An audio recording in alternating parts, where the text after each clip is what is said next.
Hello everyone, स्वागत है आप सभी का। आई होप आप सभी बहुत बढ़िया होंगे। स्टैटिस्टिक्स में यह हमारी फोर्थ और लास्ट वीडियो है और इस वीडियो में हम क्या पढ़ने वाले हैं। इस वीडियो में हम सिर्फ क्वेश्चन सॉल्व करेंगे। अभी तक हमने जितना भी स्टैटिस्टिक्स में पढ़ा है उन पर कैसे क्वेश्चंस आपके एग्जाम में बन सकते हैं और कैसे क्वेश्चंस आपके एग्जाम में बने, ये सारे क्वेश्चंस आज की वीडियो में हम देखने वाले हैं। ठीक है, तो जब आपके सामने क्वेश्चन आएंगे तो आपको पॉज करना है और सॉल्व करना है। ठीक, तो बिना किसी देरी के शुरू करते हैं। अच्छा, शुरू करने से पहले मैं आपको बताना चाहता हूं कि यदि आप लोग KVS, NVS और EMRS में TGT मैथ्स की प्रिपरेशन मेरे साथ जुड़कर करना चाहते हैं तो आप लोग इस बैच में एनरोल कर सकते हैं। ये batch new syllabus plus PYQs को ध्यान में रखकर प्रिपेयर किया जा रहा है, जिसमें आपको recorded video lectures with PYQs PDF के साथ प्रोवाइड कराए जाएंगे। तो यदि आप इस बैच में एनरोल करना चाहते हैं तो आप इस नंबर पर व्हाट्सअप कर सकते हैं और अभी इस बैच पर 20% का ऑफ चल रहा है। तो यदि आप इस ऑफर का फायदा उठाना चाहते हैं तो अभी इस नंबर पर व्हाट्सअप करें। ठीक है, तो शुरू करते हैं अब आज की वीडियो। शुरुआत करेंगे हम प्रॉपर्टीज ऑफ मीन, मीडियन और मॉड के क्वेश्चन से। इसे हमने लास्ट क्लास में देखा था। आज हम इन पर क्वेश्चंस देखेंगे। इनके क्वेश्चंस करने के बाद फिर हम चलेंगे सेंट्रल टेंडेंसी पर, मतलब मीन, मीडियन और मॉड। इनके पहले अलग अलग क्वेश्चंस देखेंगे, फिर इन पर मिक्स क्वेश्चन देखेंगे। ठीक, तो शुरू करिए। फर्स्ट क्वेश्चन देखिए, which of the following is a property of mean. Mean की प्रॉपर्टी इनमें से कौन सी है। फर्स्ट में लिखा हुआ है it is not affected by extreme values. तो जो मीन होता है वो तो सारी वैल्यू से अफेक्ट होता है, तो एक्सट्रीम वैल्यू से भी अफेक्ट होगा। तो ये तो आंसर नहीं होगा क्योंकि इसमें नॉट लगा हुआ है। वैसे एक्सट्रीम वैल्यूज बोलो या फिर एक्सट्रीम फ्लक्चुएशन बोलो, बात बराबर ही है। और एक्सट्रीम फ्लक्चुएशन क्या है ये हम लास्ट क्लास में समझ चुके हैं। बी में लिखा हुआ है it is always equal to the median, पर यह हमेशा तो नहीं होता है। मीन और मीडियन इक्वल कब होते हैं और मॉड भी इक्वल होता है।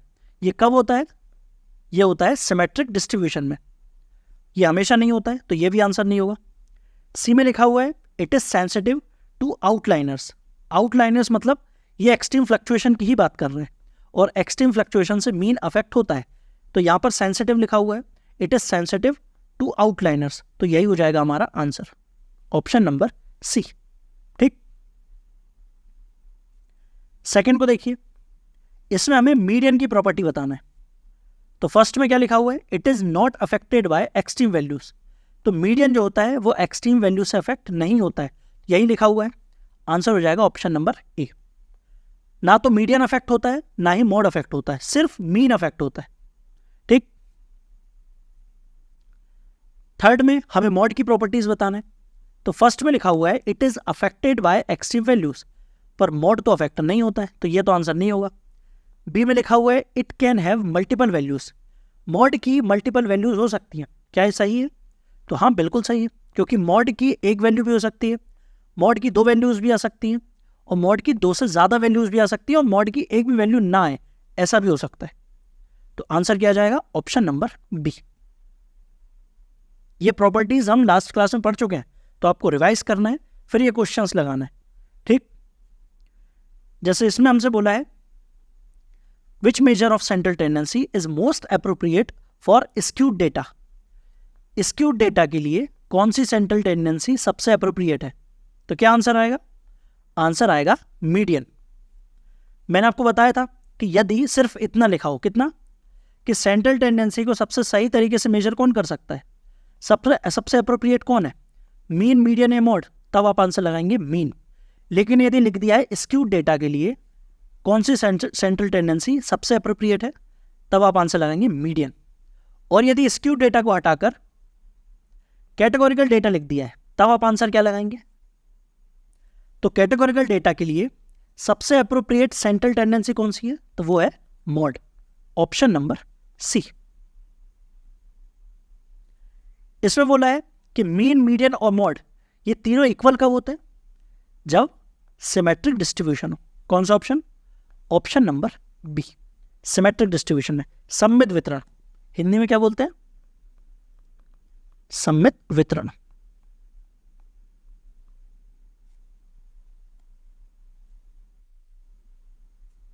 अब इस क्वेश्चन को देखिए, इसमें लिखा हुआ है if the mean of the data set is greater than the median the data set is, मतलब जो मीन है वो मीडियन से बड़ा है, और हमें यह भी पता है कि जो मीडियन होता है वो मीन और मॉड के बीच में होता है। तो मॉड कहां पर होगा? यहां पर। तो ये जो रिलेशन होता है ये किस में होता है? इस रिलेशन को हम क्या बोलते हैं? ऑप्शंस देखिए, फर्स्ट ऑप्शन में स्क्यूड लेफ्ट, सेकंड में स्क्यूड राइट, थर्ड में सिमेट्रिक, और फोर्थ में है मल्टी मॉडल। अब मल्टी मॉडल तो आंसर होगा। मल्टी मॉडल किसे बोलते हैं? तो मल्टी मॉडल सीरीज वो सीरीज होती है जिसमें दो से ज़्यादा मॉड निकलते हैं, उसे हम बोलते हैं मल्टी मॉडल सीरीज। तो ये तो आंसर होगा नहीं। सी में लिखा हुआ है सिमेट्रिक, तो सिमेट्रिक में क्या होता है? सिमेट्रिक में तीनों बराबर होते हैं, तो ये भी आंसर नहीं होगा। तो आंसर ए और बी में से। ए में स्क्यूड लेफ्ट, स्क्यूड लेफ्ट का एक और नाम क्या है? नेगेटिवली स्क्यूड डेटा, और स्क्यूड राइट का एक और नाम है positively skewed data. Skewed left का डायग्राम कैसा बनता है? तो मैंने आपको बताया था कि इसमें लिखा हुआ है लेफ्ट, लेकिन जो डायग्राम है वो राइट साइड खसक जाता है। जो सिमेट्रिक का डायग्राम होता है ना बेल शेप का, ये बेल शेप थोड़ा सा राइट साइड खसक जाता है, तो इसे बोला जाता है स्क्यूड लेफ्ट। कैसा डायग्राम होता है कि वैल्यूज धीरे धीरे बढ़ती हैं लेकिन कम एकदम से हो जाती हैं। तो ऐसे डायग्राम में यहां पर हमें मिलता है मॉड, यहां पर मिलता है मीडियन, और यहां पर मिलता है मीन, और यहां पर होता है एक्स। एक्स की वैल्यूज इस डायरेक्शन में बढ़ती हैं। तो यहां पर हम देख रहे हैं कि मॉड की वैल्यू सबसे बड़ी है, फिर मीडियन की, फिर मीन की, लेकिन हमें तो यार रिलेशन चाहिए जिसमें मीन सबसे बड़ा हो। तो ये आंसर नहीं होगा। कौन सा? स्क्यूड लेफ्ट आंसर नहीं होगा। तो आंसर क्या हो जाएगा? Skewed right. इसका डायग्राम कैसा होता है कि वैल्यूज एकदम से बढ़ती हैं और धीरे धीरे कम होती हैं। यहां पर हमें मिलता है मॉड, यहां पर मीडियन, और यहां पर मीन। तो देखिए एक्स की वैल्यू जैसे जैसे यहां पर बढ़ रही है तो मीन की वैल्यू सबसे बड़ी है, फिर मीडियन की है, फिर मॉड की है। ठीक, और ये क्या बताता है? ये बताता है फ्रीक्वेंसी। इसीलिए जिसकी फ्रीक्वेंसी सबसे ज्यादा है यहां पर है ना, तो यहां पर इसलिए हमें मिलता है मॉड। ठीक, तो इसका आंसर क्या हो गया? स्क्यूड राइट, या फिर पॉजिटिवली स्क्यूड डिस्ट्रीब्यूशन। अब ये क्वेश्चन क्या बोल रहा है? Which measure of central tendency is most affected by change in extreme values. मतलब एक्सट्रीम फ्लक्चुएशन से सबसे ज्यादा अफेक्ट कौन होता है? तो सबसे ज्यादा अफेक्ट होता है मीन। ठीक, इसमें क्या बोला है?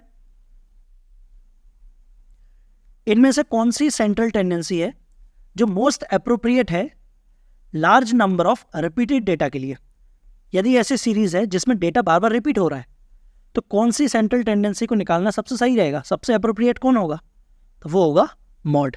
ऑप्शन नंबर सी। अब हम सेंट्रल टेंडेंसी के क्वेश्चंस की तरफ चलते हैं, मतलब मीन, मीडियन और मॉड की तरफ, कि इन्हें कैसे मेजर किया जाता है, इन पर कैसे क्वेश्चंस बन सकते हैं। फिर हम देखेंगे इनके मिक्स क्वेश्चंस। ठीक, शुरुआत करते हैं हम मीडियन से। मीडियन कैसे निकालते हैं? जब दी गई ऑब्जर्वेशन में number of elements n odd हो तो मीडियन क्या होता है? n+1/2 वाला जो टर्म होता है वही होता है मीडियन। और यदि n की वैल्यू इवन हो तब मीडियन क्या होगा? तो n/2 वाला टर्म और उसका नेक्स्ट टर्म n/2+1 वाला टर्म, इन दोनों का एवरेज, वही होता है मीडियन। और मीडियन हम कब निकालते हैं? जब सीरीज असेंडिंग या फिर डिसेंडिंग ऑर्डर में अरेंज्ड हो, बढ़ते क्रम या घटते क्रम में। ठीक, क्वेश्चंस देखिए। फर्स्ट क्वेश्चन, हमें मीडियन निकालना है। पहले n चेक किया करो कि n की वैल्यू क्या है, सम है कि विषम है। तो 1 2 3 4 5 6 7, n की वैल्यू है 7 जो कि ऑड है। तो मीडियन क्या होगा? n+1/2, मतलब फोर्थ टर्म। तो असेंडिंग ऑर्डर में फोर्थ टर्म कौन सी होगी? चेक करिए। तो ये है फर्स्ट टर्म, ये है सेकेंड टर्म, ये है थर्ड टर्म, और ये है फोर्थ टर्म असेंडिंग ऑर्डर में। तो आंसर क्या आ जाएगा? फोर्थ टर्म है 30, ऑप्शन नंबर सी। ठीक, अब इसे देखिए। पहले n चेक करिए, 1 2 3 4 5 6 7 8, n की वैल्यू 8 है, सम है। तो मीडियन क्या होगा? n/2 मतलब फोर्थ टर्म और फिफ्थ टर्म का एवरेज।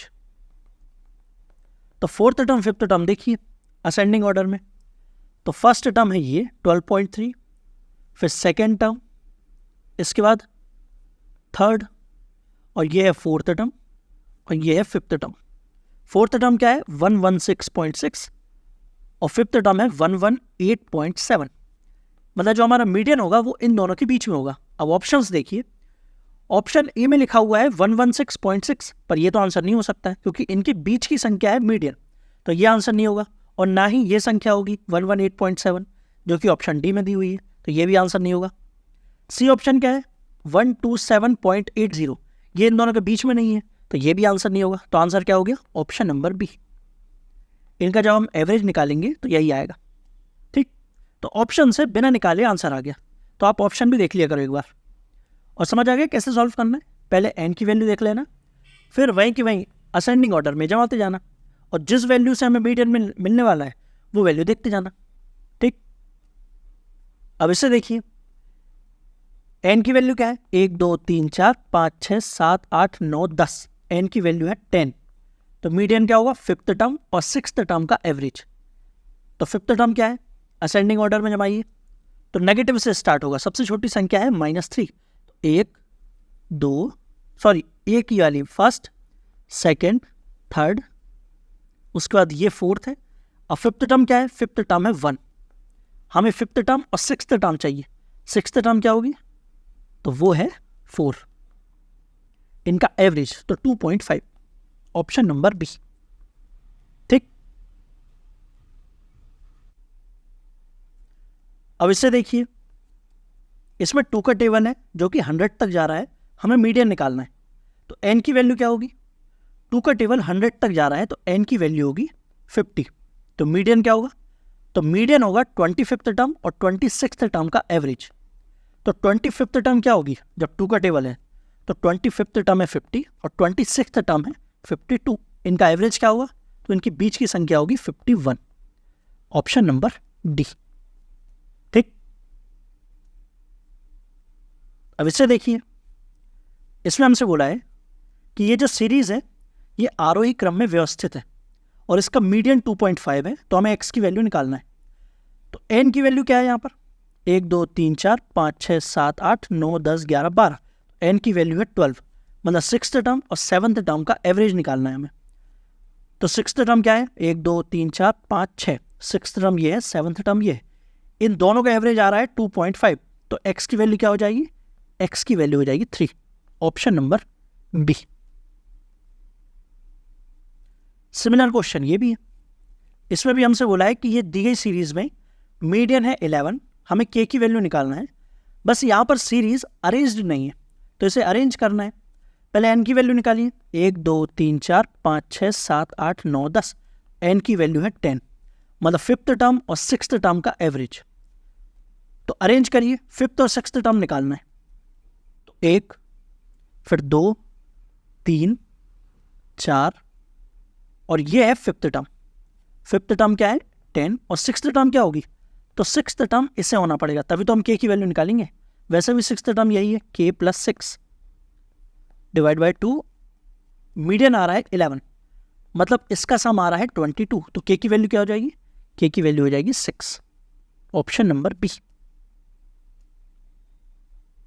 अब इसे देखिए, इसमें बोला है कि ये जो सीरीज है इस सीरीज में यदि हम 25 की जगह पर 52 कर दें तो जो दोनों मीडियन आएंगे, मतलब इस सीरीज का मीडियन और ये जो रिप्लेस किया उसके बाद जो मीडियन आएगा, उन दोनों का डिफरेंस हमें निकालना है। तो पहले इसका मीडियन निकालिए। तो n की वैल्यू है 1 2 3 4 5 6 7 8 9, n की वैल्यू है 9, मतलब फिफ्थ टर्म है हमारा मीडियन। तो अरेंज करिए असेंडिंग ऑर्डर में, फिफ्थ टर्म निकालना है। तो 1, इसके बाद 2, फिर 3 4 5, फिफ्थ टर्म आई है 32। तो मीडियन आ गया हमारा 32। अब हमें रिप्लेस करना है 25 को 52 से, तो यहाँ से मैं 25 हटा रहा हूँ और यहाँ पर लिख दे रहा हूँ 52। अब फिफ्थ टर्म क्या आएगी, क्योंकि n की वैल्यू तो अभी भी 9 है, तो फिफ्थ टर्म क्या आएगी तो 1 2 3 4, फिफ्थ टर्म है 35। इन दोनों का डिफरेंस हमें लेना है। डिफरेंस क्या आ रहा है? 3। Option number C. आया समझ? तो इस तरीके के क्वेश्चन भी बन सकते हैं। अब इस क्वेश्चन को देखिए, इसमें हमसे बोला है कि 11 डिस्टिंक्ट ऑब्जर्वेशंस हैं जिनका मीडियन है 73.2। आगे लिखा है कि लार्जेस्ट 5 ऑब्जर्वेशंस में यदि हम इंक्रीज करें 3 के साथ तो नया मीडियन क्या होगा? क्वेश्चन समझ आया? 11 ऑब्जर्वेशन है, मतलब n की वैल्यू है 11, तो मीडियन क्या होगा? तो मीडियन होगा 6th टर्म। तो 1 2 3 4 5 6 7 8 9 10 11, जो 6th टर्म है वो है 73.2। आगे लिखा है कि लार्जेस्ट 5 जो ऑब्जर्वेशंस हैं यदि उनमें हम इंक्रीज करें 3 के साथ, मतलब 3 से बढ़ाएं, तो मीडियन, नया मीडियन क्या होगा? तो क्या मीडियन पे कोई असर होगा? लार्जेस्ट 5 नंबर्स में यदि हम 3 से बढ़ाएंगे तो मीडियन पे असर होगा क्या? नहीं होगा। इसी तरह स्मॉलेस्ट 5 नंबर्स में यदि हम कुछ भी माइनस करें उससे ये संख्या तो हमेशा छोटी रहेगी, तो तब भी मीडियन पे कोई असर नहीं होगा। ठीक है, तो आंसर क्या आ जाएगा? Remains the same as that of the original set. Option number C. ठीक, अब हम चलते हैं कंटिन्यूस सीरीज पर। कंटिन्यूस सीरीज में मीडियन निकालने का फॉर्मूला क्या होता है? तो फॉर्मूला होता है L plus n/2 minus C F upon F into H. तो मीडियन निकालने के लिए सबसे पहले हमें निकालना होता है क्यूमुलेटिव फ्रीक्वेंसी। तो संचयी बारंबारता निकालिए। तो 17 और 17 प्लस 28, तो 17 8 25 और 20 45, 45 32 77, 77 और 24 101 और 19 120। तो n की वैल्यू आ गई 120। तो n/2 क्या होगा? n/2 होगा 60। तो 60 से बड़ा क्यूमुलेटिव फ्रीक्वेंसी कौन सा है? वो है 77। तो ये हो गई हमारी मीडियन क्लास। तो यहाँ पर L क्या हो जाएगा? L इक्वल टू हो जाएगा 40, F इक्वल टू हो जाएगा 32 और CF क्या होगा? तो CF होता है मीडियन क्लास के ऊपर वाली क्लास की क्यूमुलेटिव फ्रीक्वेंसी, जो कि है 45। और H क्या है? तो क्लास साइज है 20। तो वैल्यू रख दो, क्या आ जाएगा? 40 प्लस n/2 मतलब 60 माइनस 45, तो डायरेक्ट लिख रहे हैं 15 अपॉन f की वैल्यू है 32 इंटू 20। तो 4 से कट रहा है, 4 पंजे 20, 4 अट्ठे 32। तो 40 प्लस 15 पंजे 75 बटे 8। इसे सॉल्व करिए, क्या आ रहा है? 8 9 72 बचे 3, 8 3 24, तो क्या आ जाएगा? 49.3 और आगे भी कुछ आएगा। तो ऑप्शन में कौन सा है? 49.3 आ रहा है ऑप्शन नंबर ए में। तो आंसर क्या जाएगा? 49.375। ठीक। अच्छा, यहां पर यह भी ध्यान रखना है कि मीडियन को हिंदी में माध्यक बोलते हैं। कई बार जल्दबाजी में माध्यक को हम माध्य पढ़ लेते हैं और मीन निकालने लगते हैं। तो यहां पर माध्यक का मतलब है मीडियन, ठीक है, और अकेला माध्य लिखा है तब आपको निकालना है मीन। ठीक, जल्दबाजी में गलती हो जाती है, ये इसलिए मैं आपको बता रहा हूं।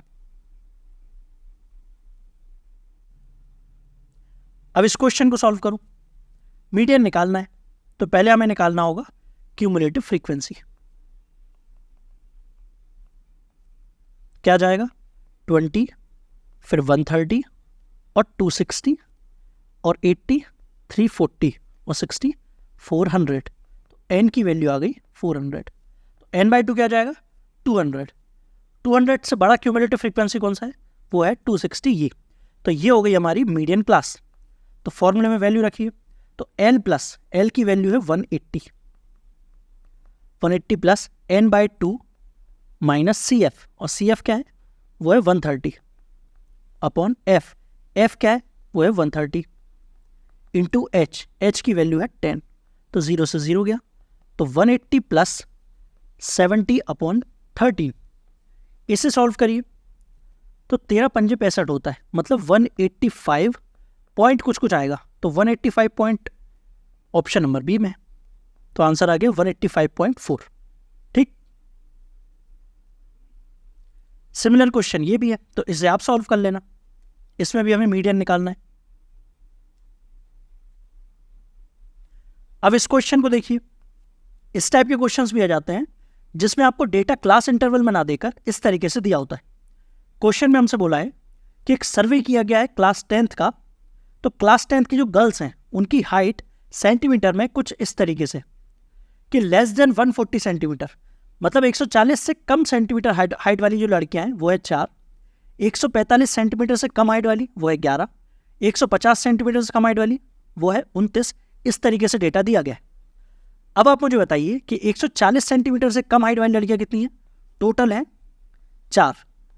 145 से कम हाइट वाली, तो 145 से कम हाइट मतलब इसमें 140 से कम हाइट वाली भी आ गई, मतलब यहाँ पर जो 11 लिखा हुआ है ये 11 में ये 4 को भी काउंट किया गया है। तो यदि हमें निकालना हो कि 140 से 145 हाइट वाली लड़कियां बताइए तो वो कितनी होंगी, तो इन दोनों का डिफरेंस लीजिए। डिफरेंस कितना आ रहा है? 7। ठीक, इसके बाद यदि हमें 145 से 150 सेंटीमीटर, 145 से 150 सेंटीमीटर हाइट वाली लड़कियां निकालना है, तो 150 सेंटीमीटर से कम वाली है 29 और 145 से कम वाली वो है 11। तो 29 में से हमें 11 को माइनस करना होगा, कितना बचेगा? 18। इसके बाद हम निकालेंगे 150 से 155, फिर 155 से 160 और लास्ट में 160 से 165। क्या आ जाएगा? डिफरेंस निकालते जाओ। तो 40 में से 29 गया 11, फिर इन दोनों का डिफरेंस 6 और इनका 4। तो यहां पर जो हमें दिया हुआ है ना, ये हमें दिया हुआ है क्यूमुलेटिव फ्रीक्वेंसी। देखिए ऐड करके लिखा हुआ है, पहले 4, फिर इन दोनों को ऐड किया 11, इन दोनों को ऐड किया 29, इनका ऐड किया 40। तो क्यूमुलेटिव फ्रीक्वेंसी से हमने निकाला है फ्रीक्वेंसी। तो ये आ गया हमारा फ्रीक्वेंसी और ये है हमारी क्लास। हमें मीडियन निकालना है, तो n की वैल्यू क्या है? n इक्वल टू है 50, तो n/2 25। तो 25 से बड़ी क्यूमुलेटिव फ्रीक्वेंसी कौन सी है? वो है 29। तो ये है हमारी मीडियन क्लास। तो वैल्यू रखी फॉर्मूले में, n प्लस मतलब 145 प्लस n/2 माइनस CF क्या है? वो है 11 अपॉन 18 इंटू h क्या है? तो डिफरेंस है 5। जो मीडियन क्लास है उसका डिफरेंस क्या है? 5। सॉल्व करिए तो 145 प्लस ये आ रहा है 14 पंजे 70, तो 70 अपॉन 18। तो 18 तिया 54, 18 चौको 72, मतलब 18 तिया 54 जाएगा। क्या आ जाएगा? 3 पॉइंट कुछ। तो 148 पॉइंट। ऑप्शंस में देखिए एक ही ऑप्शन है, ऑप्शन नंबर बी 148.89। ऐसा समझ। तो इस तरीके से भी क्वेश्चन पूछा जा सकता है जिसमें डेटा इस तरीके से दिया होगा, तो आपको चेंज करना होगा क्लास इंटरवल में। ठीक,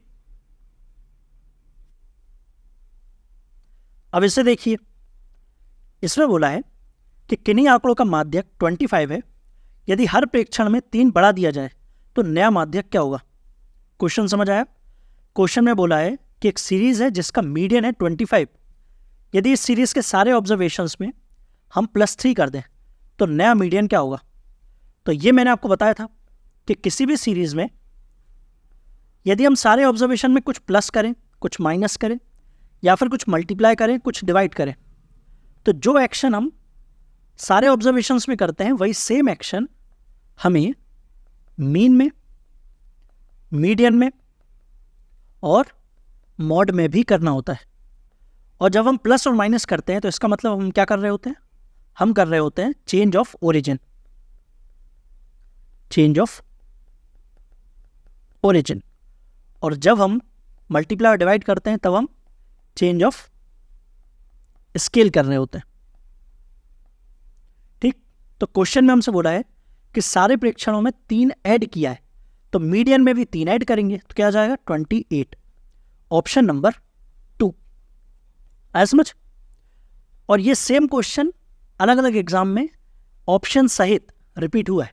जैसे यहां पर देखिए, ये सेम क्वेश्चन है, ऑप्शन भी वही है, लेकिन अलग एग्जाम में आया, तो क्वेश्चन रिपीट होते हैं। ठीक, अब इसे देखिए, इसमें बोला है ये जो ऑब्जर्वेशंस हैं ये आरोही क्रम में व्यवस्थित है, इनका जो मीडियन है वो है 18, तो x की वैल्यू निकालना है। तो n की वैल्यू निकालिए, तो 1 2 3 4 5 और 6, n की वैल्यू 6 है, तो मीडियन क्या होगा? थर्ड और फोर्थ टर्म का एवरेज। थर्ड टर्म कौन सी है? ये थर्ड, ये फोर्थ, इनका एवरेज निकालना है। इन्हें ऐड करने पर क्या आ रहा है, ऐड करने पर आ रहा है 4x अपॉन 2 इक्वल टू है 18 के, मीडियन क्या दिया है 18, तो x की वैल्यू हो जाएगी 9, ऑप्शन नंबर ए। ठीक, अब इस क्वेश्चन को सॉल्व करिए। इसमें बोला है कि टोटल 50 ऑब्जर्वेशंस हैं जिनका मीडियन है 32, हमें b की वैल्यू निकालना है। यहाँ पर a है, यहाँ पर b है, ये पूरी फ्रीक्वेंसी का सम हमें दिया हुआ है 50, तो इनका सम क्या आ रहा है, सम निकालिए। तो 5 15 20, 8 28 और 4 32, तो सम आ रहा है 32 plus a plus b equal to दिया हुआ है 50, a प्लस b क्या आ जाएगा 18।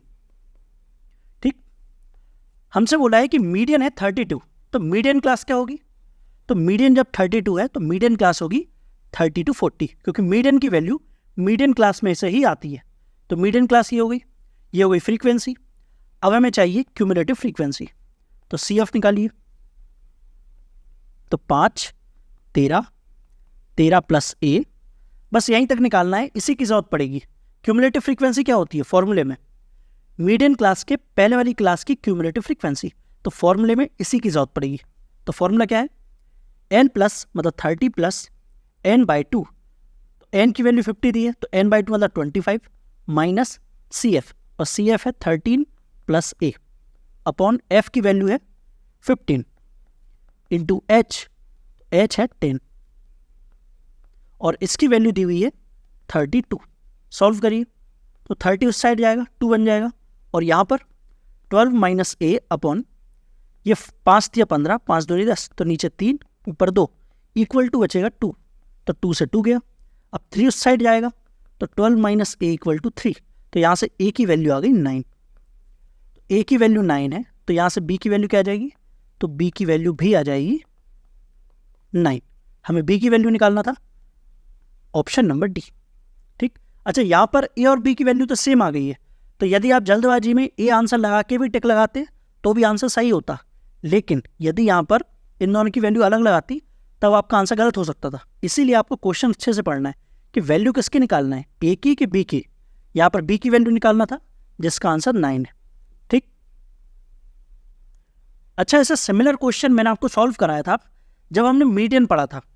क्या था वो क्वेश्चन, वो क्वेश्चन था ये, इसमें आपको F1 और F2 इन दोनों की वैल्यू निकालना है जब n इक्वल टू 40 है और मीडियन वो है 32.5, तो इसे आप सॉल्व करेंगे। ये क्वेश्चन मैं आपको सॉल्व करा चुका हूं जब हमने मीडियन पढ़ा था। ठीक, अब इसे सॉल्व करिए, इसमें हमें मीडियन निकालना है, तो सॉल्व करिए इसे।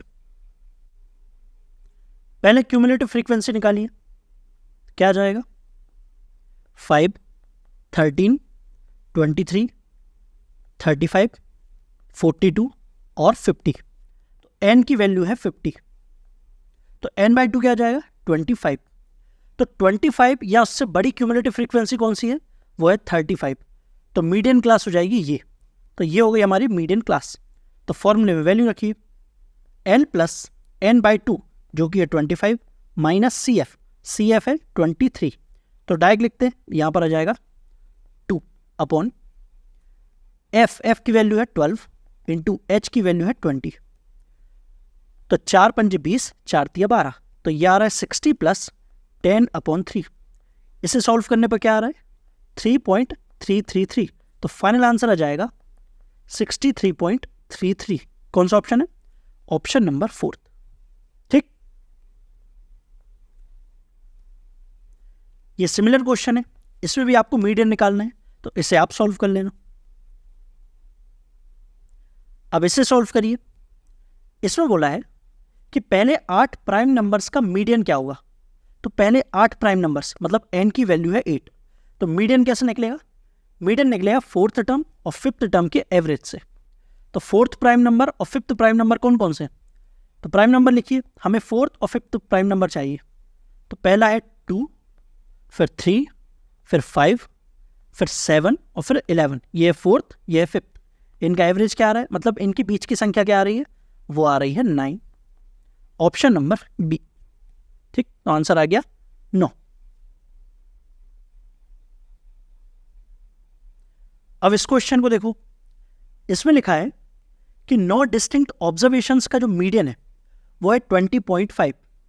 आगे लिखा है कि यदि लार्जेस्ट 4 ऑब्जर्वेशंस में हम इंक्रीज करें 2 से तो नया मीडियन क्या होगा। सिमिलर क्वेश्चन हम सॉल्व कर चुके हैं।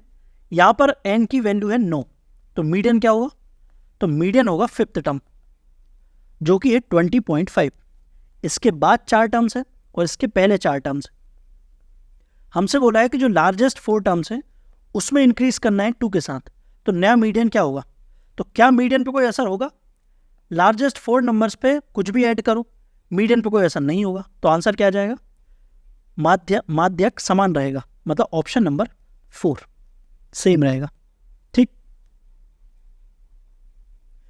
अब हम चलते हैं मॉड की तरफ। मॉड क्या होता है, मोस्ट फ्रीक्वेंट वैल्यू, या फिर डेटा में जो संख्या सबसे ज्यादा बार आती है उसी को हम बोलते हैं बहुलक। और मॉड का फॉर्मूला ग्रुप्ड डेटा में क्या होता है, तो ग्रुप्ड डेटा में होता है बहुलक का formula n plus f1 minus f0 upon 2f1 minus f0 minus f2 into h। ठीक, अब क्वेश्चंस की तरफ चलते हैं। जैसे इन दोनों में आपको बताना है कि मॉड क्या होगा, तो जो नंबर सबसे ज्यादा बार आएगा वही होगा हमारा मॉड। तो इसमें चेक करिए, पहले 7.2 को चेक करिए, तो 1 2 3 4, तो 7.2 आ रहा है 4 बार। 7.3 तो 1 बार 2 बार, 7.3 आ रहा है 2 बार। 7.4 ये सिर्फ एक ही बार आ रहा है, और 7.5 1 बार 2 बार। तो आंसर क्या आ जाएगा, ऑप्शन नंबर ए 7.2। अब सेकेंड को देखिए, इसमें हमसे बोला है कि जो मॉड है बहुलक है 11, तो k की वैल्यू निकालना है। तो 11 कितनी बार आ रहा है चेक करिए, 1 बार 2 बार, और हम देख पा रहे हैं कि 12 भी 2 बार आ रहा है, लेकिन मॉड हमें दिया हुआ है 11। तो 11 मॉड हो इसके लिए इसकी वैल्यू भी 11 होना चाहिए, तभी तो मॉड 11 होगा। तो k की वैल्यू क्या हो जाएगी, इसकी 11, इसकी वैल्यू 11 होने के लिए k की वैल्यू को होना पड़ेगा 6, ऑप्शन नंबर बी। ठीक, अब ग्रुप्ड डेटा में निकालिए बहुलक की वैल्यू। यहां पर सबसे ज्यादा फ्रीक्वेंसी किसकी है, तो सबसे ज्यादा फ्रीक्वेंसी है इसकी, तो ये हो जाएगी हमारी मॉड क्लास। मॉड का फॉर्मूला क्या होता है, मॉड का फॉर्मूला होता है l plus f1 minus f0 upon 2f1 minus f0 minus f2 into h। l क्या है, तो मॉड क्लास की लोअर लिमिट जो कि है 25 प्लस f1 क्या है, तो ये है f1, ये है f0 और ये है f2। तो यहां पर f1 क्या है, वो है 11, f2 है 10, f0 क्या है, f0 है 9, और l क्या है, l है 25, और क्या निकालना है h क्या है, तो मॉड क्लास की विड्थ जो कि है 5। तो वैल्यू रखिए, तो f1 माइनस f0 क्या आ जाएगा, 2 अपॉन 2f1 मतलब 22 minus f0 minus f2, f0 f2 को ऐड करिए 19, तो 22 माइनस 19 ये आ रहा है 3 इंटू h मतलब 5, तो ये आ जाएगा 25 प्लस 10 अपॉन 3। इसे सॉल्व करने पर आएगा 3.33, तो फाइनल आंसर आ जाएगा 28.33, ऑप्शन नंबर बी। ठीक, मॉड निकालना सबसे आसान होता है क्योंकि हमें सिर्फ फॉर्मूले में वैल्यू रखना होता है। यहाँ पर कोई भी एक्स्ट्रा कॉलम नहीं बनता है, डायरेक्ट फॉर्मूला लगाना है और वैल्यू रखना है, आंसर आ जाएगा। तो ये समझ आ गया होगा। अब सिमिलर क्वेश्चन ये भी है, यहाँ पर भी हमें मॉड निकालना है। तो सबसे ज़्यादा फ्रीक्वेंसी किसकी है, सबसे ज़्यादा फ्रीक्वेंसी है इसकी, तो ये हो जाएगी हमारी मॉड क्लास। तो फॉर्मूले में वैल्यू रखिए, l plus f1 minus f0। यहाँ पर f1 क्या है, f1 है 25, f0 है 8, f2 है 20, h की वैल्यू है 15 और l क्या है 70। तो वैल्यू रखेंगे, तो l plus f1 minus f0 इनका डिफरेंस आ रहा है 17, 17 8 25 बटे 2f1 मतलब 50 माइनस f0 माइनस f2, तो इन्हें ऐड करिए जो कि आ रहा है 28 इंटू h मतलब 15, तो ये आ जाएगा 70 प्लस 17 पंजे 85 की 5 बचे 8, 17 8 25, तो यह आ जाएगा 255 बटे इनका डिफरेंस आ रहा है 22। अब इसे सॉल्व करिए तो 22 एकम 22 बचे 3, फिर से 22 एकम 22, फिर पॉइंट आ जाएगा, तो फाइनल आ रहा है यहाँ पर 11 पॉइंट कुछ कुछ आ रहा है, मतलब 81 पॉइंट कुछ कुछ, जो कि ये ऑप्शन नंबर सी में, और किसी में नहीं है, तो आंसर आ जाएगा 81.59। ठीक, ये भी सिमिलर क्वेश्चन है, तो इसे आप सॉल्व कर लेना। इसमें भी हमें मॉड निकालना है।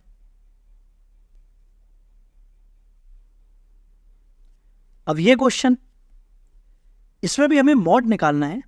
ये जो डेटा दिया हुआ है इसका, तो सबसे ज़्यादा फ्रीक्वेंसी किसकी है, तो सबसे ज़्यादा फ्रीक्वेंसी है इसकी, तो फॉर्मूला लगाइए L plus F1 minus F0 upon 2F1 minus F0 minus F2 into H की वैल्यू है 20, तो 90 प्लस 6 अपॉन ये आ रहा है -8, तो ये टोटल आ जाएगा 10 इंटू 20, क्या आ रहा है 90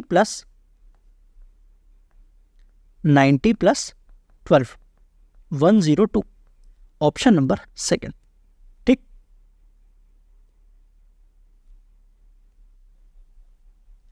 अब हम चलते हैं मीन की तरफ। मीन यानी माध्य। मीन कैसे निकाला जाता है, sum of observations divided by total number of observations. For example, जैसे यदि हम कुछ नंबर लें 55, 72, 68, 59, 81, इनका हमें मीन निकालना है। तो सम ऑफ ऑब्जर्वेशंस, तो इनका सम निकालिए, तो 9 1 10, 8 2 10, तो ये होगा 20 और 5 25, हासिल क्या है 2, तो 10 5 15, 6 21, 7 28 और 5 33, तो ये आ गया 335 divided by total number of observations, जो कि है 5। क्या आ जाएगा 5 6 30, 5 7 35, तो ये आ गया हमारा मीन। तो मीन कैसे निकलता है, sum of observations divided by total number of observations. तो एक तरीका तो ये, दूसरा तरीका क्या है, दूसरा तरीका है एज्यूम्ड मीन मेथड या फिर डेविएशन मेथड। इसमें हमें क्या करना होता है, इसमें हम मीन को अज्यूम करते हैं। तो सेकंड मेथड है डेविएशन मेथड। डेविएशन मेथड, इसमें हम क्या करते हैं, इसमें हम मीन को अज्यूम करते हैं। हमें यह पता है कि मीन मिनिमम वैल्यू और मैक्सिमम वैल्यू के बीच में ही होगी, तो यहां पर आप अपने मन से कोई भी नंबर अज्यूम कर सकते हैं जो आपको लगता है कि मीन हो सकता है। आप 70 अज्यूम कर सकते हैं, 65 अज्यूम कर सकते हैं, 60 अज्यूम कर सकते हैं, या इनमें से कोई नंबर अज्यूम कर सकते हैं। यहां पर हम अज्यूम कर रहे हैं 65 को। ये मीन है नहीं, हमने माना है कि ये मीन हो सकता है। इसके बाद हमें क्या करना होता है, इसके बाद इन सभी नंबर से हम इसे कंपेयर करेंगे। यदि कम है तो माइनस, ज़्यादा है तो प्लस। तो 55 65 से 10 कम है तो हम क्या लिखेंगे -10। 72 7 ज़्यादा है, 68 3 ज़्यादा है, 59 6 कम है, और 81 16 ज़्यादा है। हमने कंपेयर कर लिया। कंपेयर करने के बाद इन सभी को ऐड कर दो, तो ऐड करिए। तो यहां पर देखिए, यहां पर है -10 और 7 3 10 +10, तो ये तीनों तो कट जाएंगे, तो इन तीनों को काट दो, और इन दोनों को सॉल्व करने पर आएगा, क्या आएगा +10। ये जो नंबर आया है इसे बोला जाता है total deviation. Total deviation, deviation मतलब डिफरेंस। हमने जो मीन माना था उससे डिफरेंस आया है 10 का, लेकिन 10 इन पांचों को जोड़ने पर आया है, तो पांचों में बराबर बराबर बांटिए। तो कैसे बांटेंगे, 5 से डिवाइड करिए, तो डिवाइड करेंगे तो आएगा 2। तो 65 में हम प्लस कर देंगे 2 को, तो क्या आ जाएगा 67। तो ये आ गया हमारा मीन, 67 मीन आ गया। देखिए आज समझ कैसे सॉल्व किया। हमने एक नंबर एज्यूम किया कि जो मीन हो सकता है, इस नंबर से इन सभी को कंपेयर किया, कंपेयर करने के बाद इन सभी को ऐड किया, तो ऐड करने के बाद जो नंबर आता है उसे बोला जाता है टोटल डेविएशन। अब ये जो नंबर आया है इसे हमने सभी में बराबर बराबर बांटा, तो क्या आया 2। तो 2 को हम इस एज्यूम्ड मीन में ऐड करेंगे, क्या आ जाएगा, वो आ जाएगा हमारा मीन। ठीक, एक और एग्जांपल देखिए, जैसे यहां पर भी हमें मीन निकालना है, मिनिमम वैल्यू है 15 और मैक्सिमम वैल्यू है 83, तो यहां पर हम एज्यूम करते हैं 50 को। अब कंपेयर करिए, तो यहां पर आएगा -25, यहां पर +33, यहां पर +15, यहां पर +22 और यहां पर -35। अब ऐड करिए, जब इन दोनों को सॉल्व करेंगे तो क्या आएगा, -2। तो इन दोनों को सॉल्व करने पर आ रहा है -2 और इन दोनों को सॉल्व करने पर आ रहा है -3 और यहाँ पर +15 बचा है, इन दोनों को सॉल्व करेंगे तो -5 और +15, तो क्या आ जाएगा, फाइनली आ जाएगा +10। ये आ गया हमारा टोटल डेविएशन। इस टोटल डेविएशन को सभी में बराबर बांटो, मतलब 5 से डिवाइड करेंगे। टोटल ऑब्जर्वेशन कितने हैं, 5 है ना, तो 5 से डिवाइड करेंगे तो आएगा 2। इस 2 को यहाँ पर हम ऐड करेंगे तो मीन क्या आ जाएगा, मीन आ जाएगा 52। आया समझ? तो हम क्या कर रहे हैं, हम एक नंबर एज्यूम कर रहे हैं ए, एज्यूम करने के बाद ये जो ऑब्जर्वेशंस हैं xi, इसमें से माइनस कर रहे हैं ए को, माइनस करने के बाद उनका समीशन निकाल रहे हैं। कंपेयर करने के बाद समीशन निकालते हैं ना, ऐड करते हैं, तो मैथमेटिकली इस तरीके से लिखा जा सकता है, लिख सकते हैं ना, और जो वैल्यू आती है वही होती है टोटल डेविएशन। टोटल डेविएशन पर भी क्वेश्चन आ सकता है, आपको एक नंबर दे देंगे और आपको निकालना होगा इस नंबर से टोटल डेविएशन इस सीरीज का। तो आप क्या करेंगे, उस नंबर को सारे ऑब्जर्वेशन से माइनस करेंगे, माइनस करने के बाद उन सभी को ऐड करेंगे, तो क्या आ जाएगा, टोटल डेविएशन। ठीक, अच्छा यहां पर जो हमने मीन एज्यूम किया है 50, यदि हम 50 एज्यूम ना कर 52 एज्यूम करते, मतलब यहां पर हम 52 एज्यूम करते, तो कंपेयर करिए तो क्या आएगा, तो यहां पर आएगा, ये कितना कम है, ये कम है -27, ये ज़्यादा है 31, तो ये आ जाएगा +31, ये ज़्यादा है 13 तो +30, ये ज़्यादा है 20 तो +20 हो जाएगा, और 15 तो 15 कितना कम है, 37 कम है, तो -37। अब जब आप इन सभी को ऐड करेंगे तो ऐड करने पर क्या आएगा, तो ऐड करके देखिए, ऐड करने पर आएगा 0, क्या आएगा, 0। तो जब भी इस तरीके से ऐड करने पर 0 आता है तो जो नंबर हमने अज्यूम किया है वही होता है हमारा मीन। तो यहां पर एक ही जगह पर यदि हम xi माइनस x बार लिखें, x बार क्या है, वो मीन है और उसका समीशन है, तो इसकी वैल्यू हमेशा 0 आती है। तो यही तो हमने देखा था जब हमने प्रॉपर्टीज ऑफ मीन पढ़ी थी, तो प्रॉपर्टीज में मैंने आपको बताया था कि जब हम डेविएशन लेते हैं मीन के साथ और उन सभी का सम करते हैं, तो सम करने के बाद वैल्यू आती है 0, ये हमेशा होता है। ठीक है, तो अब समझ आ गया होगा आपको कि ऐसा क्यों होता है। ठीक, अब क्वेश्चंस की तरफ चलते हैं।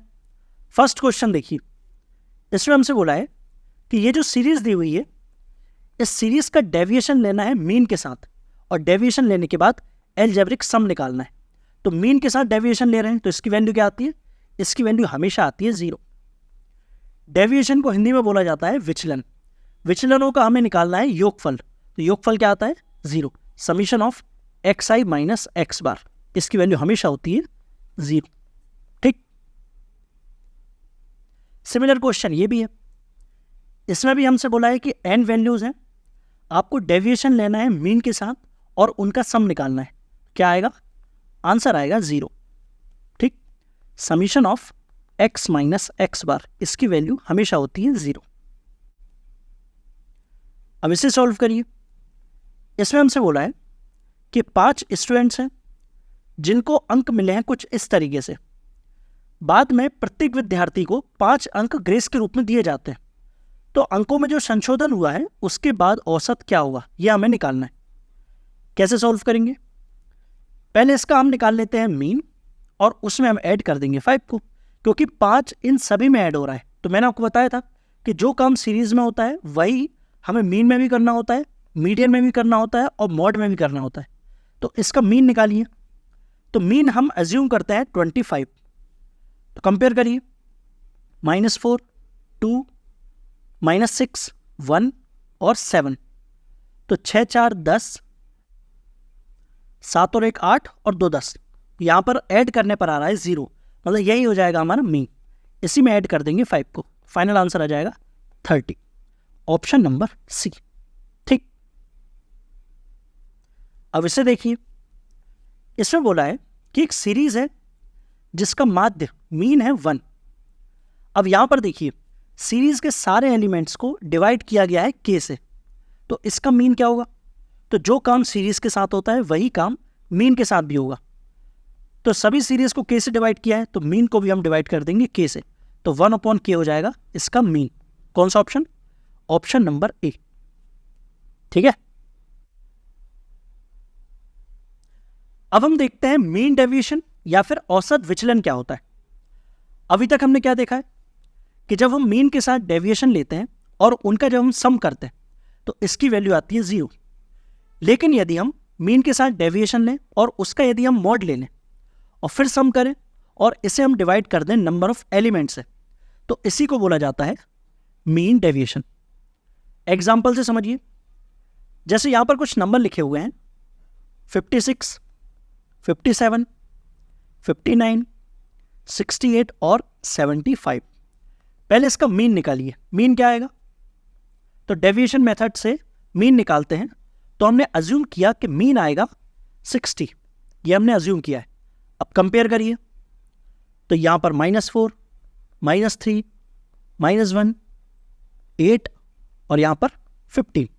अब सबका सम निकालिए, तो इन तीनों का सम आ रहा है -8, तो यहां पर +8, तो ये चारों कट जाएंगे, तो यहां से फाइनली आ जाएगा 15। ये आ गया टोटल डेविएशन। इस टोटल डेविएशन को पांचों में बराबर बराबर बांटना है, तो 5 से डिवाइड करिए तो क्या आएगा? तो आ जाएगा 3। इस 3 को इसमें ऐड कर दो, तो ये आ गया हमारा मीन। तो मीन क्या आ गया?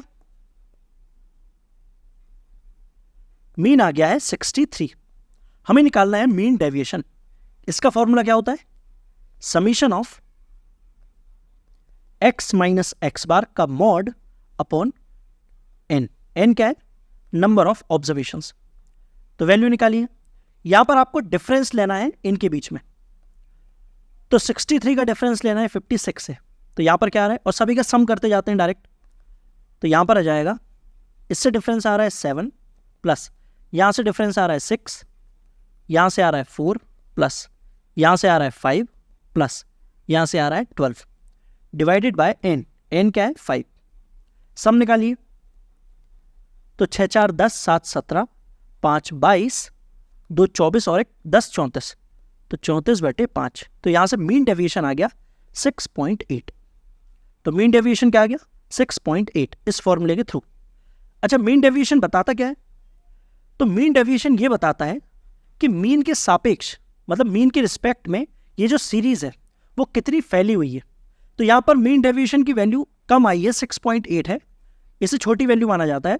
तो यहां पर आप देखिए ये जो सीरीज है ज़्यादा फैली नहीं है, इसकी मिनिमम वैल्यू है 56 और मैक्सिमम वैल्यू है 75। तो ये जो सीरीज है ज़्यादा फैली नहीं है, इसीलिए मीन डेविएशन की वैल्यू कम आई है। समझ आ गया मीन डेविएशन बताता क्या है?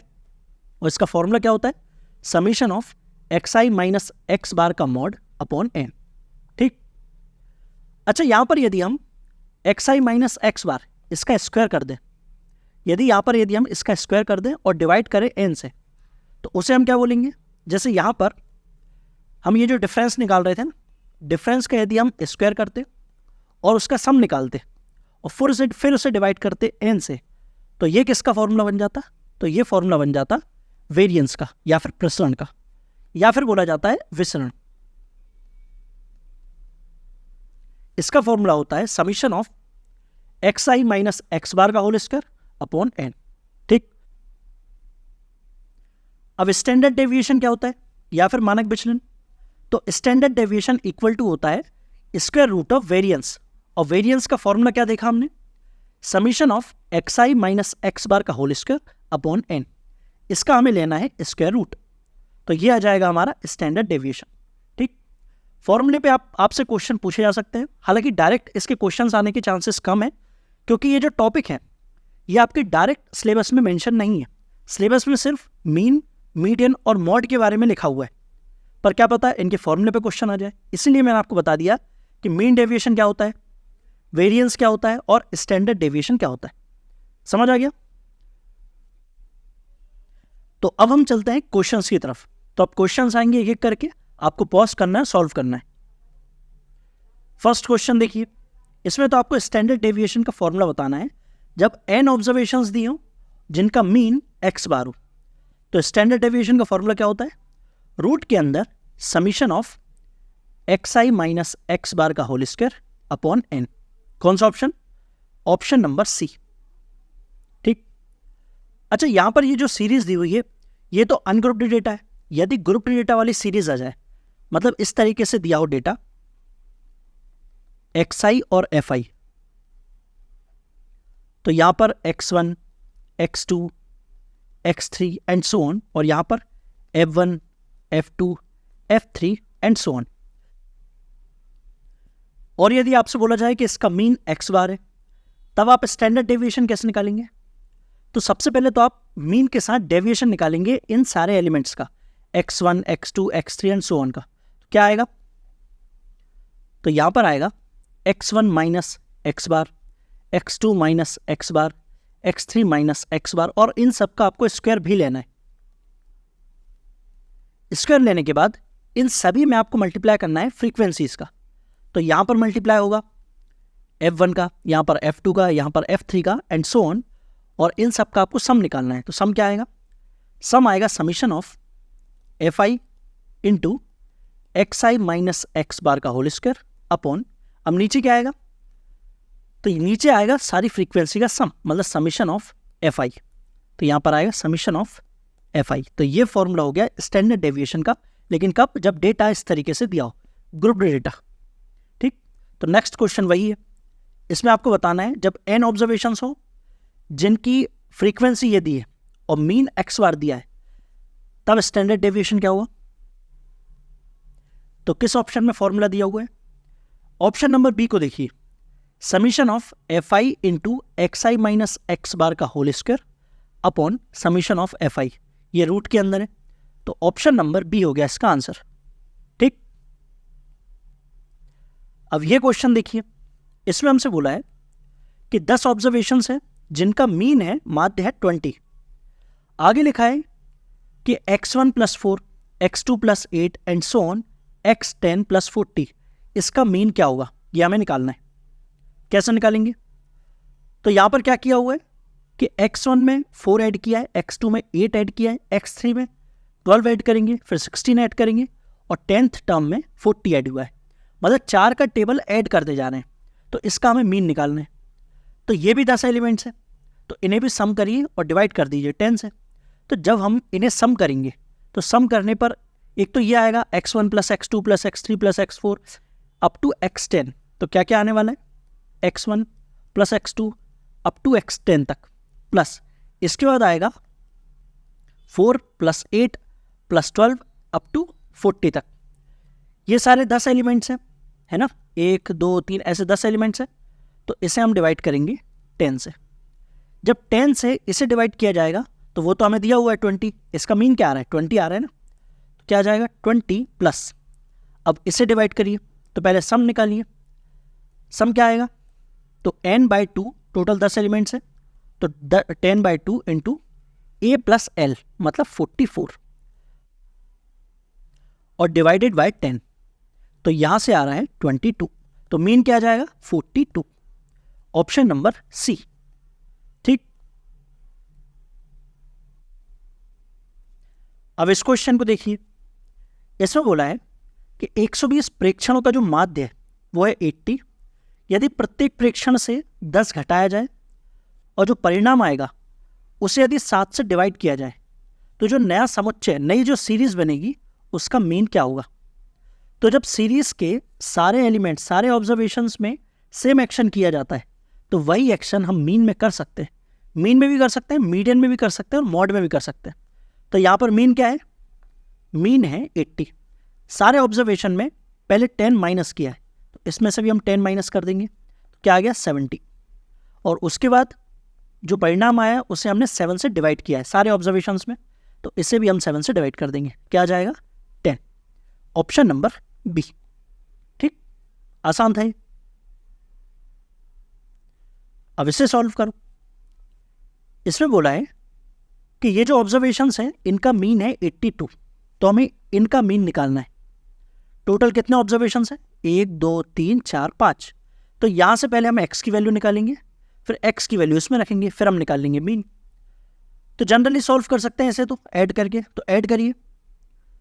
तो यहां से 13 9 22 23 और 7 30, तो 0 बचा 3, तो यहां से 8 16 19 20 21, 1 बचे 2, तो 3 4, तो क्या आ गया 410 प्लस x कितनी बार है? तो x है 5 बार, तो 5x डिवाइडेड बाय 5 क्या आ जाएगा? अच्छा, इक्वल टू दिया हुआ है 82 के, तो यहाँ से 410 प्लस 5x इक्वल टू क्या आ जाएगा? 410। तो यहाँ से x की वैल्यू आ जाएगी 0, तो x की वैल्यू 0 यहाँ पर रखिए। तो यहाँ पर इन एलिमेंट्स को ऐड करिए और डिवाइड कर दीजिए 5 से, x की वैल्यू तो 0 है। तो ऐड करने पर क्या आ रहा है? तो 1 मतलब 9 15 की 5 हासिल क्या है? 1 6 12 14 17 1, तो यहां से आ गया 3, तो 375 डिवाइडेड बाय 5, तो 5 7 35 5 25, तो मीन क्या आ गया? 75। ठीक है।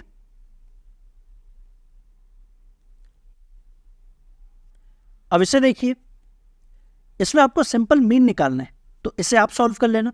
और इस तरीके के क्वेश्चन आते हैं तो आपको सॉल्व करना है ऐसे, ठीक है, छोड़ना नहीं इसे। और इसे भी आप सॉल्व कर लेना। इसमें आपको मीन दिया हुआ है, आपको x की वैल्यू निकालना है, तो इसे आप सॉल्व कर सकते हैं।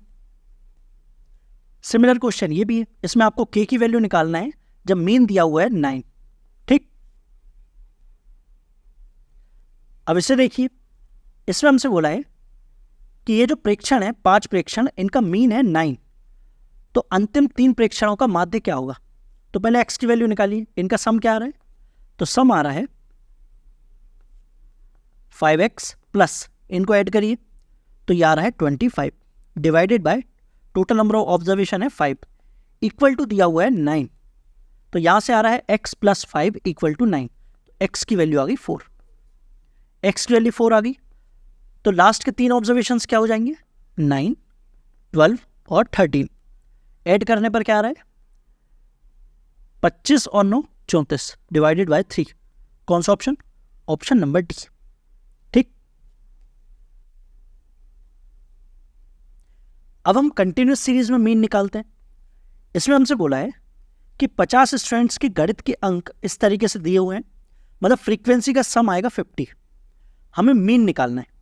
तो मीन का फॉर्मूला क्या होता है? Summation of FI/XI upon summation FI। तो पहले हमें निकालना होगा XI, तो XI निकालिए, क्या आएगा? 5 15 25 35 और 45। अब निकालिए FI/XI,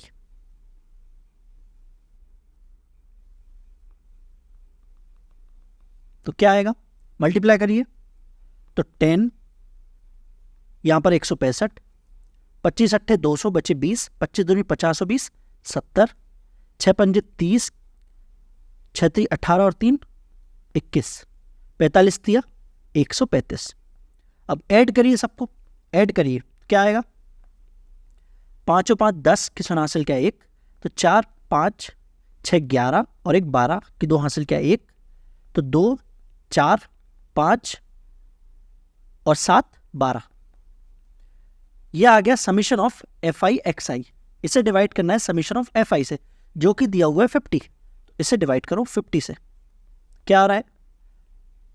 5 दूनी 10, 5 चौको 20 पॉइंट, फिर 5 चौको 20, ऑप्शन नंबर सी। आया समझ? तो मीन इस तरीके से निकाला जाता है। ठीक। अब इसे सॉल्व करो। इसमें हमें मीन दे दिया है, मीन दिया हुआ है 20, हमें p की वैल्यू निकालना है, तो सॉल्व करिए। यहां पर हमें XI दे दिया है, मतलब ये डिस्क्रीट सीरीज है, तो फॉर्मूला तो वही रहेगा, summation of FI/XI upon summation of FI। तो मल्टीप्लाई करिए और ऐड करिए, तो जब इन दोनों का मल्टीप्लाई होगा तो 30 प्लस 17 51 प्लस 19 चौको 76 प्लस, अब इन दोनों का मल्टीप्लाई होगा तो 20 पंजे 100p प्लस 5p का मल्टीप्लाई p में होगा तो 5p स्क्वायर प्लस 6 3 18 बचे 1, 6 दूनी 12 13। इसे हम डिवाइड करेंगे समीशन ऑफ fi से, तो इनका सम निकालिए तो 6 4 10 5 15, तो यहाँ पर सम आ रहा है 15 प्लस 5p। इसकी वैल्यू हमें दी हुई है, मीन की वैल्यू दी हुई है 20। सॉल्व करिए तो यहाँ पर सम कितना आ रहा है,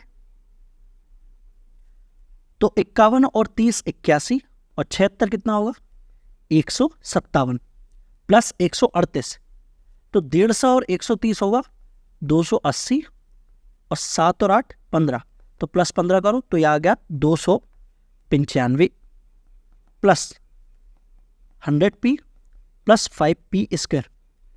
यहां पर इसका क्रॉस मल्टीप्लाई करिए तो इक्वल टू में आ जाएगा 300 प्लस 100p, तो 100p से 100p गया, तो यहां से 5p स्क्वायर इक्वल टू आ जाएगा 5, तो 5 से 5 गया, तो p स्क्वायर इक्वल टू 1, मतलब p की वैल्यू आ जाएगी 1। p की वैल्यू नेगेटिव तो हो नहीं सकती क्योंकि फ्रीक्वेंसी नेगेटिव हो नहीं पाएगी, तो p की वैल्यू आ गई 1, ऑप्शन नंबर ए। ठीक, अब ये सिमिलर क्वेश्चन, इसमें भी आपको मीन दिया हुआ है और x की वैल्यू निकालना है, तो इसे आप ट्राई करेंगे और बताएंगे कि इनमें से क्या आंसर आएगा। ठीक, x की वैल्यू निकालना है। अब यहां से क्वेश्चन आ रहे हैं मिक्स वाले, मीन, मीडियन और मॉड के। जैसे ये क्वेश्चन देखिए, इसमें हमसे बोला है कि ये जो सीरीज है ये आरोही क्रम में व्यवस्थित है और इस सीरीज में मीन और मीडियन दोनों बराबर है, तो n की वैल्यू हमें बताना है।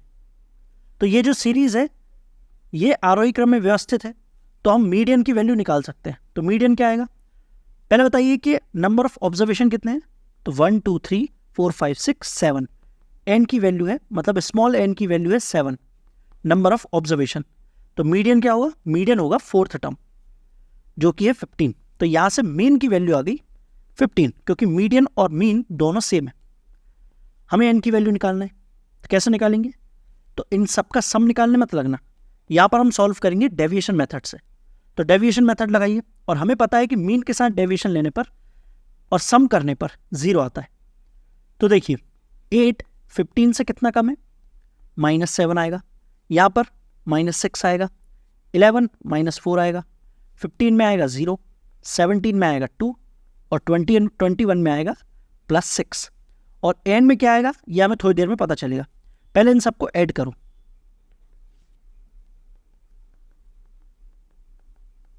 ऐड करेंगे तो 6 से 6 गया, यहां पर इन दोनों को सॉल्व करेंगे तो यहां पर -2 बचेगा और फाइनली आ जाएगा -9 प्लस। अब यहां पर ऐसा क्या है जिससे टोटल आ जाए 0, कब आ सकता है, जब यहां पर आएगा +9, और +9 कब आएगा, जब ये जो संख्या है ये 15 से 9 ज़्यादा हो, तो 9 ज़्यादा है मतलब इसमें 15 ऐड कर दो तो क्या आएगा 24। जब n की वैल्यू 24 होगी तभी हम बोल पाएंगे कि मीन के साथ डेविएशन लेने पर आंसर आएगा 0, तो आंसर क्या आ जाएगा, ऑप्शन नंबर ए। ठीक, अब इस क्वेश्चन को देखिए, इसमें हमसे बोला है कि दी गई सीरीज में बहुलक और माध्यिका का माध्य क्या होगा, the mean of the median and the mod. तो पहले आप मॉड निकालिए, फिर हम मीडियन निकालेंगे और दोनों का मीन निकालेंगे, मतलब एवरेज। तो मॉड क्या आएगा, जिसकी फ्रीक्वेंसी सबसे ज़्यादा है, तो किसकी फ्रीक्वेंसी सबसे ज़्यादा है, 19 को चेक करो, तो 1 2 3, 19 आ रहा है 3 बार, और कुछ 3 बार आ रहा है क्या, तो 17 भी आ रहा है 2 बार, 15 भी आ रहा है 2 बार, 14 भी 2 बार और 13 भी 2 बार, मतलब 19 सबसे ज़्यादा बार आ रहा है, तो मॉड आ जाएगा 19। अब मीडियन निकालिए,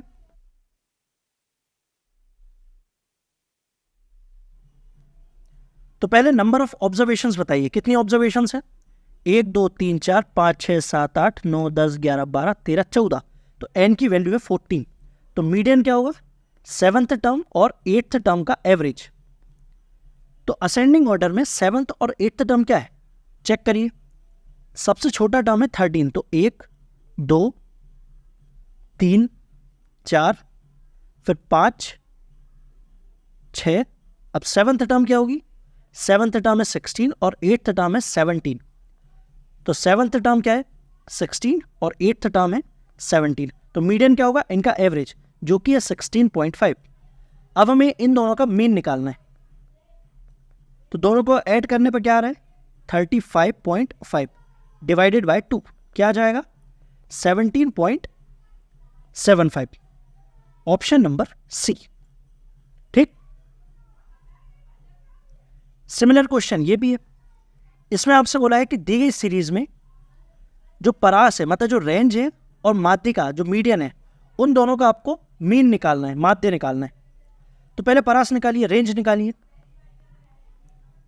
रेंज क्या होता है? मिनिमम वैल्यू और मैक्सिमम वैल्यू के बीच का डिफरेंस। तो इस सीरीज में मिनिमम वैल्यू क्या है? मिनिमम वैल्यू हमें दिख रही है 5 और मैक्सिमम वैल्यू हमें दिख रही है 23। इन दोनों के बीच का डिफरेंस क्या आ रहा है? डिफरेंस है 18। तो रेंज आ गई 18। अब निकालिए मीडियन। तो नंबर ऑफ ऑब्जर्वेशन कितनी है? 1 2 3 4 5 6 7 8 9 10 11 12 13 14। तो यहां पर भी n की वैल्यू है 14। तो मीडियन क्या हुआ? सेवंथ और एट्थ टर्म का एवरेज। तो असेंडिंग ऑर्डर में सेवंथ और एट्थ टर्म क्या है?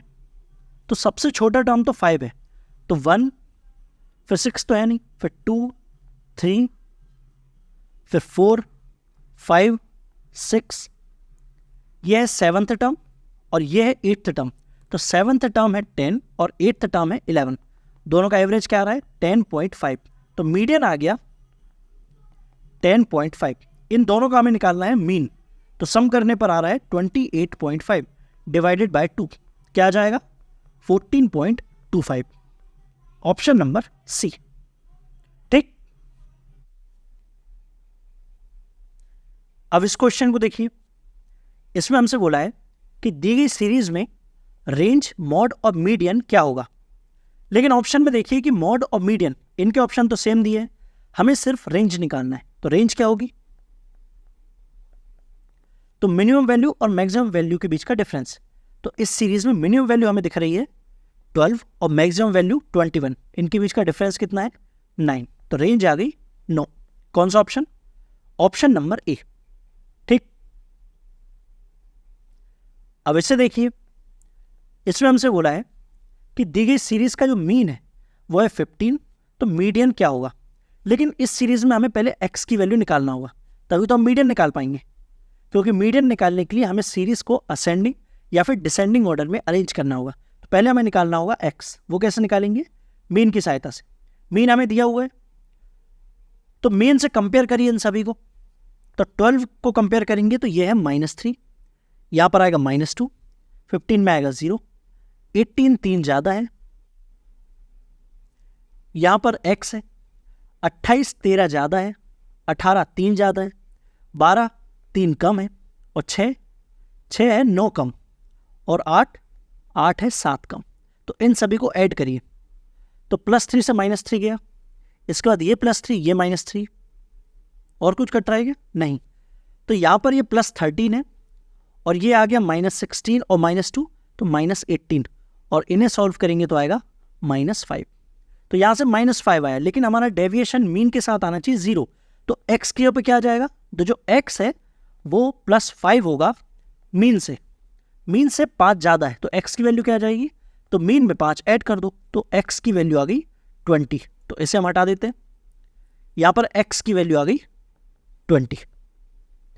हमें मीडियन निकालना है। तो नंबर ऑफ ऑब्जर्वेशन कितनी है? 1 2 3 4 5 6 7 8 9 10, मतलब फिफ्थ और सिक्स्थ टर्म का एवरेज। तो असेंडिंग ऑर्डर में देखिए, सबसे छोटा टर्म हमें दिख रहा है 6। तो 1 2, इसके बाद 3 4, यह है फिफ्थ टर्म और यह है सिक्स्थ टर्म। हमें फिफ्थ और सिक्स्थ टर्म का एवरेज निकालना है, जो कि है 14। तो मीडियन क्या आ गया? मीडियन आ गया 14। Option number C. हालांकि x की जरूरत नहीं पड़ी, लेकिन फिर भी हमें x की वैल्यू निकालना पड़ा, क्योंकि क्या पता x की जरूरत पड़े आती, लेकिन यहां पर नहीं पड़ी है। तो मीडियन आ गया 14। ठीक। अब इस क्वेश्चन को देखो। इसमें बोला है कि दी गई सीरीज में जो ए है वो है मीडियन, बी है बहुलक और सी है परास। तो ए बी सी की वैल्यू निकालना है, यहाँ पर वैल्यू पुट करना है और इसकी वैल्यू हमें निकालना है।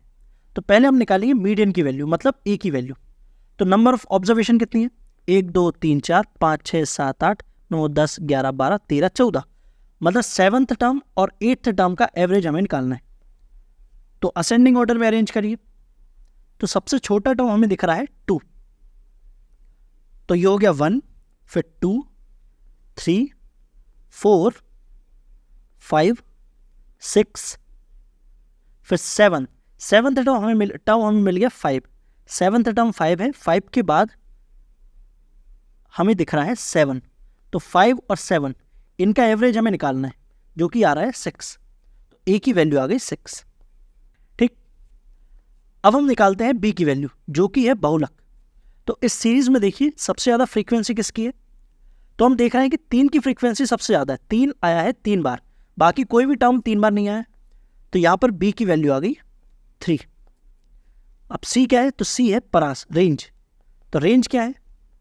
तो मिनिमम टर्म है 2 और मैक्सिमम, तो मैक्सिमम हमें दिख रही है 17, तो इनके बीच का डिफरेंस आ रहा है 15। तो सी की वैल्यू आ गई 15। यहाँ पर वैल्यू रखिए, तो ए इंटू 3 क्या आ जाएगा? 18 माइनस 2 इंटू बी मतलब 6 प्लस 15, तो यहाँ से आ जाएगा 12 और 15 27, ऑप्शन नंबर डी। ठीक है, इस तरीके के क्वेश्चन बन सकते हैं। आया समझ? अब यार क्वेश्चन करिए। इसमें हमें एक सीरीज दी हुई है और हमसे बोला है कि इस सीरीज का जो मीन है वो है 6 और मीडियन है 5। तो हमें ए और बी की वैल्यू निकालना है जब ए बी से छोटा है। तो इसे हम सॉल्व करेंगे ऑप्शन से। ऑप्शन में देखिए ए और डी ऑप्शन में ए बी से बड़ा दिया हुआ है, तो ये दोनों तो आंसर हो नहीं सकते क्योंकि हमें कंडीशन दी हुई है कि ए बी से छोटा है। तो आंसर बी और सी में से। हमसे बोला है कि इसका मीडियन है 5 और नंबर ऑफ ऑब्जर्वेशन कितने हैं? तो नंबर ऑफ ऑब्जर्वेशन है 5, तो मीडियन होगा थर्ड टर्म। मीडियन क्या होगा? n+1/2 मतलब थर्ड टर्म, तो थर्ड टर्म होगी 5। लेकिन ऑप्शन सी में देखिए इसमें तो 5 है ही नहीं, तो 5 सिर्फ बी ऑप्शन में, यही हो जाएगा हमारा आंसर। बाकी आप वैल्यू रख के भी देख सकते हैं। ए और बी की जगह पे यदि आप 5 और 8 रखेंगे तो मीन आएगा 6 और मीडियन आएगा 5। ठीक, अब इसे देखिए। इसमें हमसे बोला है कि सिमेट्रिक डिस्ट्रीब्यूशन में मीन, मीडियन और मॉड इनमें क्या रिलेशन होता है? सिमेट्रिक डिस्ट्रीब्यूशन या फिर सममित वितरण या फिर व्यवस्थित वितरण, ये हमने पढ़ा है। क्या रिलेशन होता है कि मीन, मीडियन, मॉड इन तीनों की वैल्यू सेम होती है। और इसका डायग्राम कैसा बनता है? डायग्राम बनता है बेल शेप का, इस तरीके का, बिल्कुल सिमेट्री को फॉलो करता है। और यहाँ पर वैल्यू हमें मिलती है मीन, मीडियन और मॉड की, तो यहाँ पर सेम वैल्यू मिलती है इन तीनों की। तो रिलेशन क्या हुआ? इन तीनों की वैल्यू सेम होगी, ऑप्शन नंबर ए। और मॉडरेटली स्क्यूड डिस्ट्रीब्यूशन में क्या रिलेशन होता है? किसमें? Moderately skewed distribution, moderately skewed distribution या फिर मध्यम रूप से विषम वितरण। विषम वितरण, इसमें क्या रिलेशन होता है कि मॉड इक्वल टू होता है 3 मीडियन माइनस 2 मीन, या फिर इसी को हम लिख सकते हैं इस तरीके से कि mode minus mean equal to 3 into median minus mean. ठीक है, तो ये यही लिखा हुआ है। दोनों साइड यदि हम मीन को माइनस करेंगे तो यहां पर मॉड माइनस मीन हो जाएगा और यहां पर -3 मीन हो जाएगा, तो 3 कॉमन ले लेंगे। ठीक है, और इसी में हम दोनों साइड मीडियन भी माइनस कर सकते हैं, तो क्या आ जाएगा? तो यहां पर हम लिख सकते हैं mode minus median equal to, अब यहां से एक मीडियन माइनस हो जाएगा तो यहां पर 2 मीडियन माइनस 2 मीन, तो 2 को हम कॉमन ले सकते हैं, यहां पर आ जाएगा 2 इंटू मीडियन माइनस मीन। ठीक है, इस तरीके से भी लिख सकते हैं। इस रिलेशन पे क्वेश्चन बनते हैं। कैसे क्वेश्चन बनते हैं चलिए वो देखते हैं। जैसे इसे देखिए, इसमें हमसे बोला है कि किसी सीरीज में मीन है 60, मीडियन है 48, तो मॉड क्या होगा? बहुलक क्या होगा? तो फॉर्मूला क्या है कि बहुलक बराबर 3 माध्यिका माइनस 2 माध्य। तो वैल्यू रखिए, हमें बहुलक की वैल्यू निकालना है, तो 3 इंटू माध्यिका मतलब 48, तो 48 दिया होता है 144 माइनस 2 इंटू माध्य मतलब 120, तो बहुलक आ जाएगा 24। Option number C. ठीक। अब इस तरीके के क्वेश्चंस आते हैं जिनमें आपको किन्हीं भी दो का रेशो दे देंगे और किन्हीं भी दो का रेशो आपसे पूछेंगे। रेशो दिया है, रेशो में ही हमें आंसर निकालना है, तो आप डायरेक्ट रेशो की वैल्यू रखकर आंसर निकाल सकते हैं।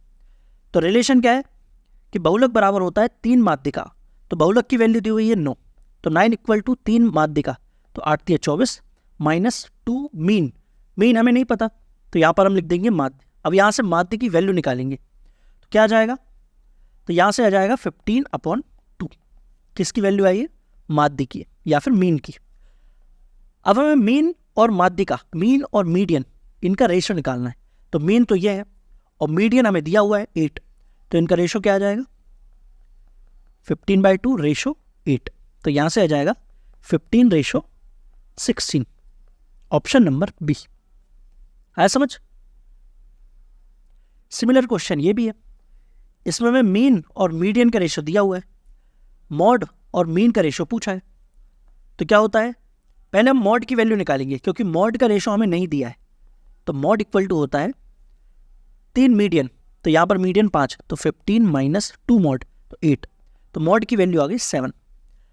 अब हमें मॉड और मीन इनका रेशो निकालना है, तो मॉड और मीन का, तो मॉड 7 है और मीन कितना दिया है 4, तो 7/4। Option number D. ठीक। अब इसे सॉल्व करिए। इसमें बोला है कि मॉड और मीडियन इनका डिफरेंस है 38, तो मीडियन और मीन इनका डिफरेंस क्या होगा, तो क्या होगा ऑप्शन नंबर ए 19। कैसे आया, हमें पता है कि मॉड इक्वल टू होता है 3 मीडियन माइनस 2 मीन।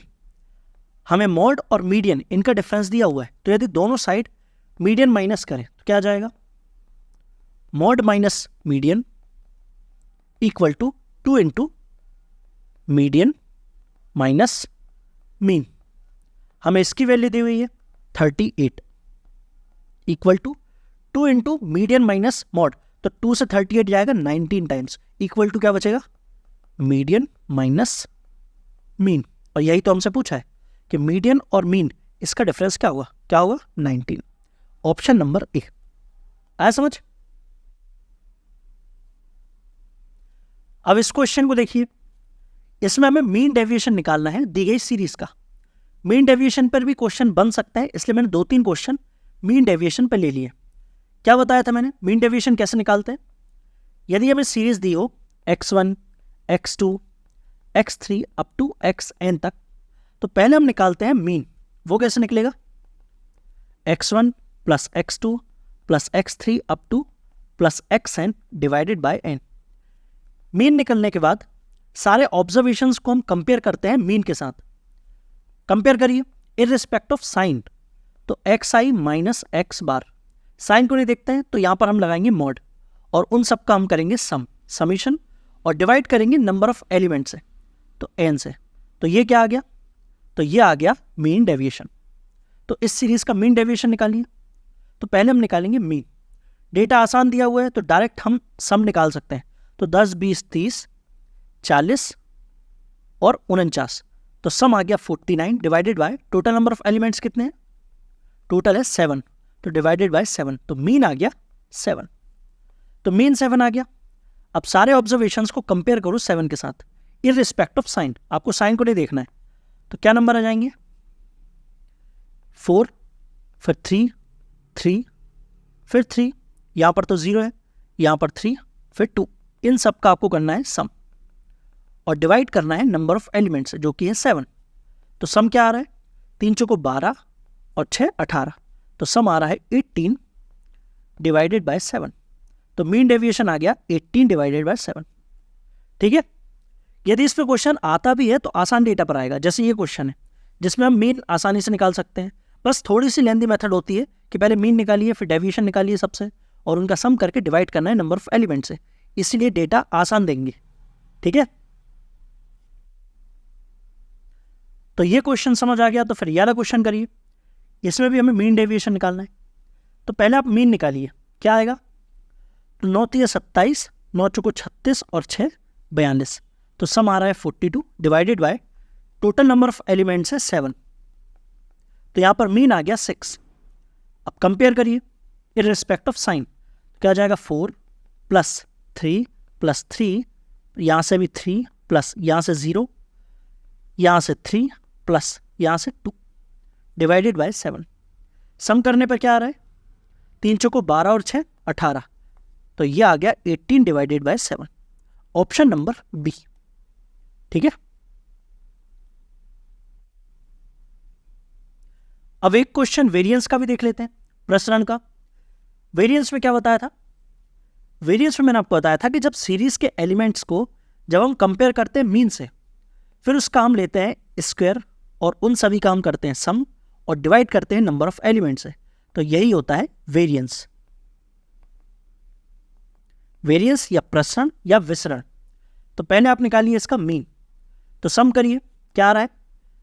तो 15 12 27 और 9 36, 5 41, 48 और 6 54। तो सम आ गया 54 divided by total number of elements है 6। तो यहां से मीन आ गया 9। अब कंपेयर करिए और कंपेयर करते करते स्क्वायर भी कर देना और उन सभी का हम लेंगे सम। तो 9 से कंपेयर करना है, तो यहां से आएगा 3 और 3 का स्क्वायर, 3 का स्क्वायर 9 प्लस 7 से कंपेयर करेंगे तो 2, तो आ जाएगा स्क्वायर 4। 5 से कंपेयर करेंगे तो 4, फिर 4 चौको 16, यहाँ तो 0 है, ये 3 ज़्यादा है तो 9, यहाँ पर 6 ज़्यादा है तो 36। सम करने पर क्या आ रहा है? 45 10 55, 6 61, 4 65 और 9 74। तो सम करने पर आ रहा है 74 divided by number of elements जो कि है 6। तो 2 से कट रहा है तो 37 divided by 3, option number A. आया समझ? तो वेरिएंस निकलता है इस तरीके से। ठीक, अब एक क्वेश्चन स्टैंडर्ड डेविएशन पे भी देख लो। स्टैंडर्ड डेविएशन क्या होता है? Square root of variance. और वेरिएंस कैसे निकलता है अभी हमने देख लिया, summation of xi minus x bar, mean से कंपेयर करते हैं, उनका स्क्वायर करते हैं, फिर सम करते हैं और डिवाइड करते हैं नंबर ऑफ एलिमेंट्स से।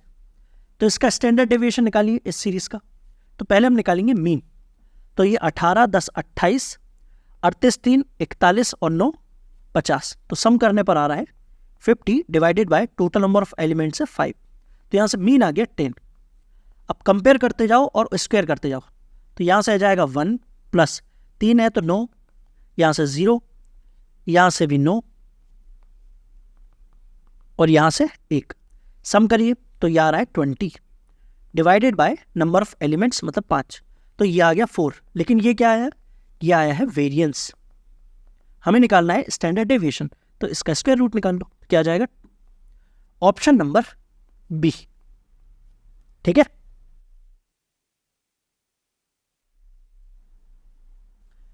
अब इस क्वेश्चन को देखो।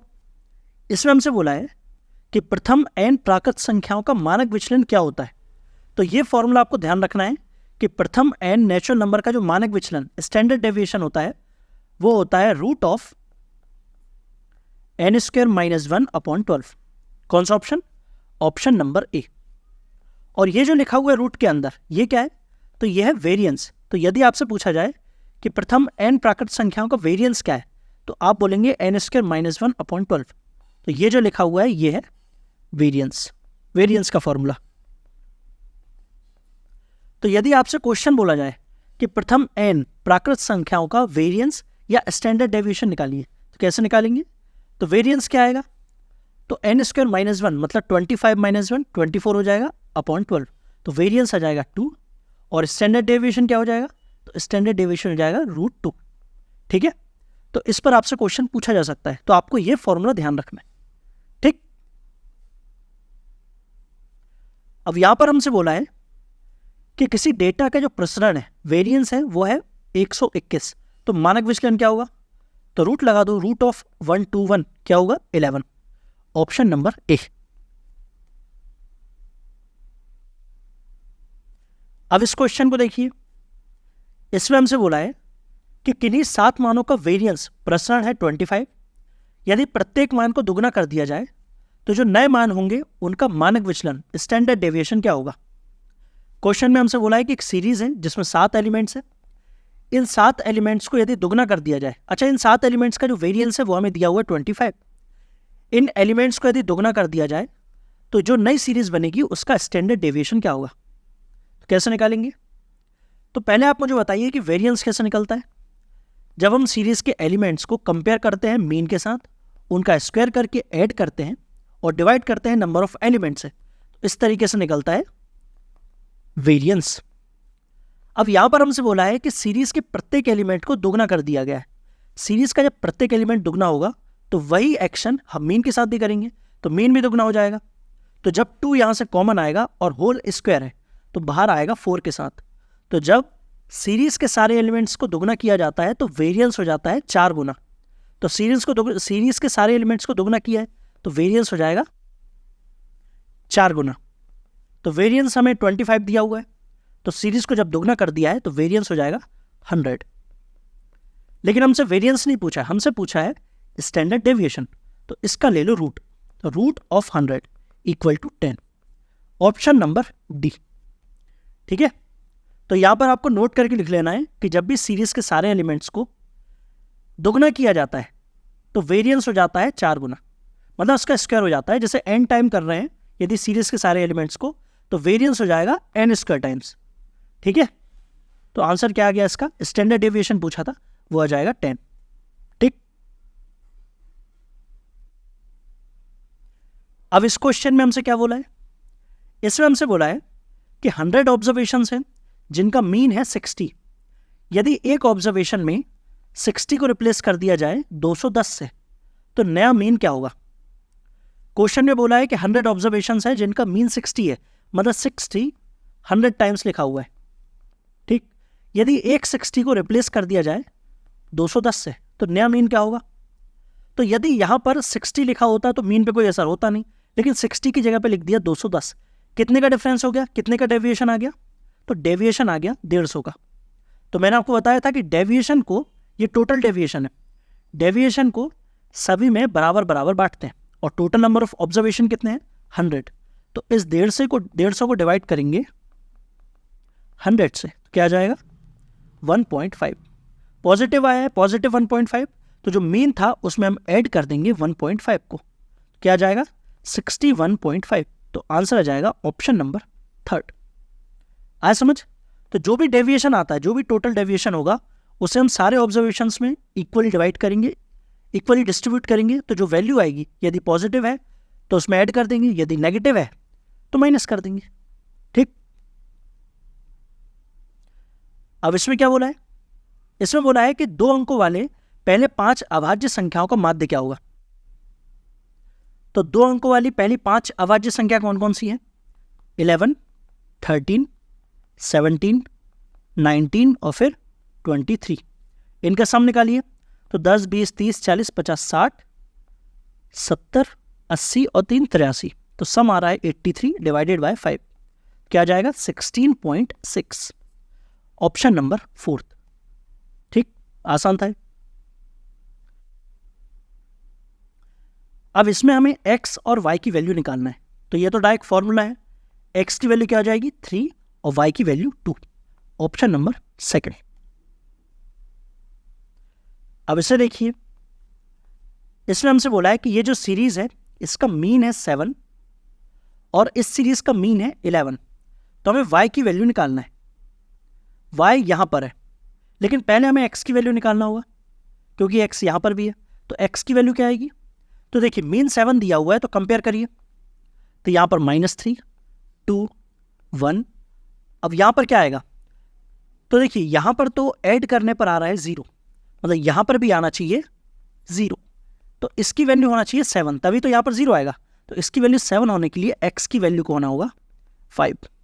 तो x की वैल्यू आ गई 5, तो यहां पर रखेंगे तो यह आ जाएगा 7।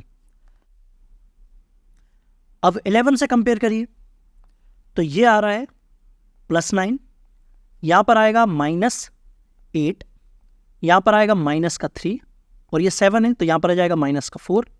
अब इसमें क्या आएगा, तो पहले इन्हें सॉल्व करिए, तो यहां से आ रहा है, इन दोनों को सॉल्व करेंगे तो 1 आएगा, तो यहां से टोटल आएगा -6, ये आ गया -6, लेकिन मीन से डेविएशन निकाल रहे हैं तो टोटल आना चाहिए 0, तो इसमें क्या आएगा, तो इसमें आएगा +6, तो यहां पर आएगा +6। +6 कब आएगा, जब ये जो संख्या है ये 11 से 6 ज़्यादा होगी, मतलब y + 2 की वैल्यू 11 से 6 ज़्यादा, मतलब 17 होना चाहिए, तो यहाँ से y की वैल्यू आ जाएगी 15।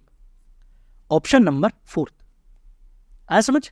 तो इस तरीके से सॉल्व करना है, ना कि ऐसे कि सबको जोड़ा फिर डिवाइड कर रहे हैं नंबर ऑफ एलिमेंट से, फिर यहाँ से x की वैल्यू आ रही, फिर x की वैल्यू रख रहे हैं, यहाँ पर सभी को जोड़ रहे हैं, फिर डिवाइड कर रहे हैं नंबर ऑफ एलिमेंट से। तो इस तरीके से सॉल्व करेंगे तो थोड़ा सा लेंथी पड़ेगा।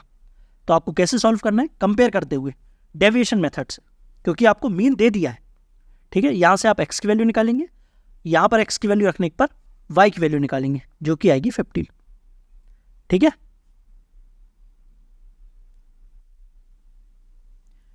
अब इस क्वेश्चन को सॉल्व करिए।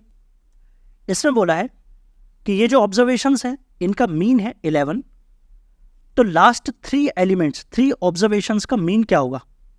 तो इसमें तो सारे ऑब्जर्वेशंस में x है, तो सभी को ऐड करना पड़ेगा, तो ऐड करिए। तो यहाँ से 10, 20 और 5 25, तो ये आ गया 25 प्लस x कितनी बार है, 5 बार, तो 5x divided by 5 equal to दिया हुआ है 11 के। तो यहाँ से 25 प्लस 5x इक्वल टू 55, तो यहाँ से x की वैल्यू आ जाएगी 6। x की वैल्यू 6 आ गई, तो लास्ट के 3 एलिमेंट्स क्या होंगे, 3 एलिमेंट्स है ना, तो ये हो जाएगा 11, ये 13 और ये 16। इनका सम क्या आ रहा है, तो 10, 20, 30 और 40, तो सम करने पर आ रहा है 40 डिवाइडेड बाय 3, क्योंकि हमें मीन निकालना है। तो आ जाएगा 3 एकम 3, 3 त्रिका 9, बचा 1, तो क्या आ जाएगा 13 सही 1/3। ऑप्शन नंबर 4, ठीक। अब ये क्वेश्चन देखिए, इसमें बोला है कि दिए गए ऑब्जर्वेशंस का जो मीन है, मीन हमें दिया हुआ है 9, हमें p की वैल्यू निकालना है। तो इसे तो आप सॉल्व कर सकते हैं, तो इसे आप सॉल्व करना, p की वैल्यू निकालना। वैसे आंसर दिया हुआ है पर सॉल्व करना है इसे, ठीक है। अब इसमें क्या बोला है, इसमें बोला है कि n ऑब्जर्वेशंस हैं जिनका मीन है x बार। आगे बोला है कि सारे ऑब्जर्वेशंस में यदि अल्फा प्लस बीटा ये ऐड किया जाए तो नया मीन क्या होगा। जब सारे ऑब्जर्वेशन में अल्फा प्लस बीटा ऐड कर रहे हैं तो मीन में भी ऐड करेंगे, तो आंसर आ जाएगा x bar plus alpha plus beta. Option number 1, ठीक। ये एग्जाम के क्वेश्चन ही है, एग्जाम में इस टाइप के क्वेश्चन आते हैं। आपको वेरिएबल में क्वेश्चन दे दिया है आसान, लेकिन वेरिएबल में पूछ लिया है, तो इस टाइप के क्वेश्चन बन जाते हैं, ठीक है। अब इसमें हमसे क्या बोला है, इसमें हमसे बोला है कि 40 ऑब्जर्वेशंस का जो वेरिएंस है प्रसरण वो है 32। यदि हर ऑब्जर्वेशन को मल्टीप्लाई किया जाए 3 के साथ तो नया वेरिएंस क्या होगा। तो अभी हमने देखा था कि यदि हर एलिमेंट में n से मल्टीप्लाई किया जाता है तो वेरिएंस में मल्टीप्लाई किया जाएगा n स्क्वायर से। यहाँ पर n की वैल्यू दी हुई है 3, तो वेरिएंस से किसका मल्टीप्लाई होगा, 9 का। तो वेरिएंस हमें दिया हुआ है 32, इसमें मल्टीप्लाई कर दो 9 का, तो 9 दूनी 18, 9 तिया 27, 1 28, 288। ऑप्शन नंबर 3, ठीक। अब इस क्वेश्चन को देखिए, इसमें बोला है कि 10 क्रमागत विषम संख्याओं का माध्य 120 है, तो इनमें 5 छोटी संख्याओं का माध्य क्या होगा। तो सॉल्व करिए। 10 क्रमागत विषम संख्याएं पहले हमें माननी होंगी, तो पहली विषम संख्या क्या होगी, तो ये तो है सम संख्या, इसमें यदि हम ऐड कर देंगे तो ये बन जाएगा ऑड नंबर, तो ये तो पहला ऑड नंबर है। दूसरा ऑड नंबर क्या होगा, 2x प्लस 3, तीसरा होगा 2x plus 5 and so on. कहाँ तक, टोटल 10 एलिमेंट्स हैं, तो ये पहला, ये दूसरा, ये तीसरा, तो 10वां एलिमेंट क्या होगा 2x प्लस 1, 3, 5 ऐसे करते हुए 10th एलिमेंट होगा 19। तो हमें इनका मीन दिया हुआ है 120, तो इनका सम करके इक्वल टू आ जाएगा 120 इंटू 10। इनका सम निकालिए, तो 2x दिया हुआ है 10 टाइम्स, तो ये आ जाएगा 20x प्लस अब यहाँ पर ये ऑड नंबर्स हैं, पहले 10 ऑड नंबर्स, तो पहले n ऑड नंबर्स का सम क्या होता है n स्क्वायर। तो यहाँ पर पहले 10 ऑड नंबर्स हैं तो 10 स्क्वायर, तो ये हो जाएगा 100 इक्वल टू है 120 इंटू 10। तो ये क्या आ रहा है 20x इक्वल टू 1100, तो x की वैल्यू आ जाएगी 55। अब पहले 5 ऑड नंबर्स का सम निकालना है, तो पहले 5, तो 2x कितनी बार आ रहा है 5 बार, तो 10x प्लस पहले 5 ऑड नंबर्स का सम 25, n स्क्वायर होता है ना, तो 25 डिवाइडेड बाई 5, इसकी वैल्यू हमें निकालना है और x की वैल्यू हमारे पास है 55, तो यहाँ पर आ जाएगा 550 प्लस 25 डिवाइडेड बाई 5, तो 575 डिवाइडेड 5 वैल्यू आ जाएगी 115, ऑप्शन नंबर 4। ठीक, तो इस तरीके से सॉल्व होगा ये क्वेश्चन।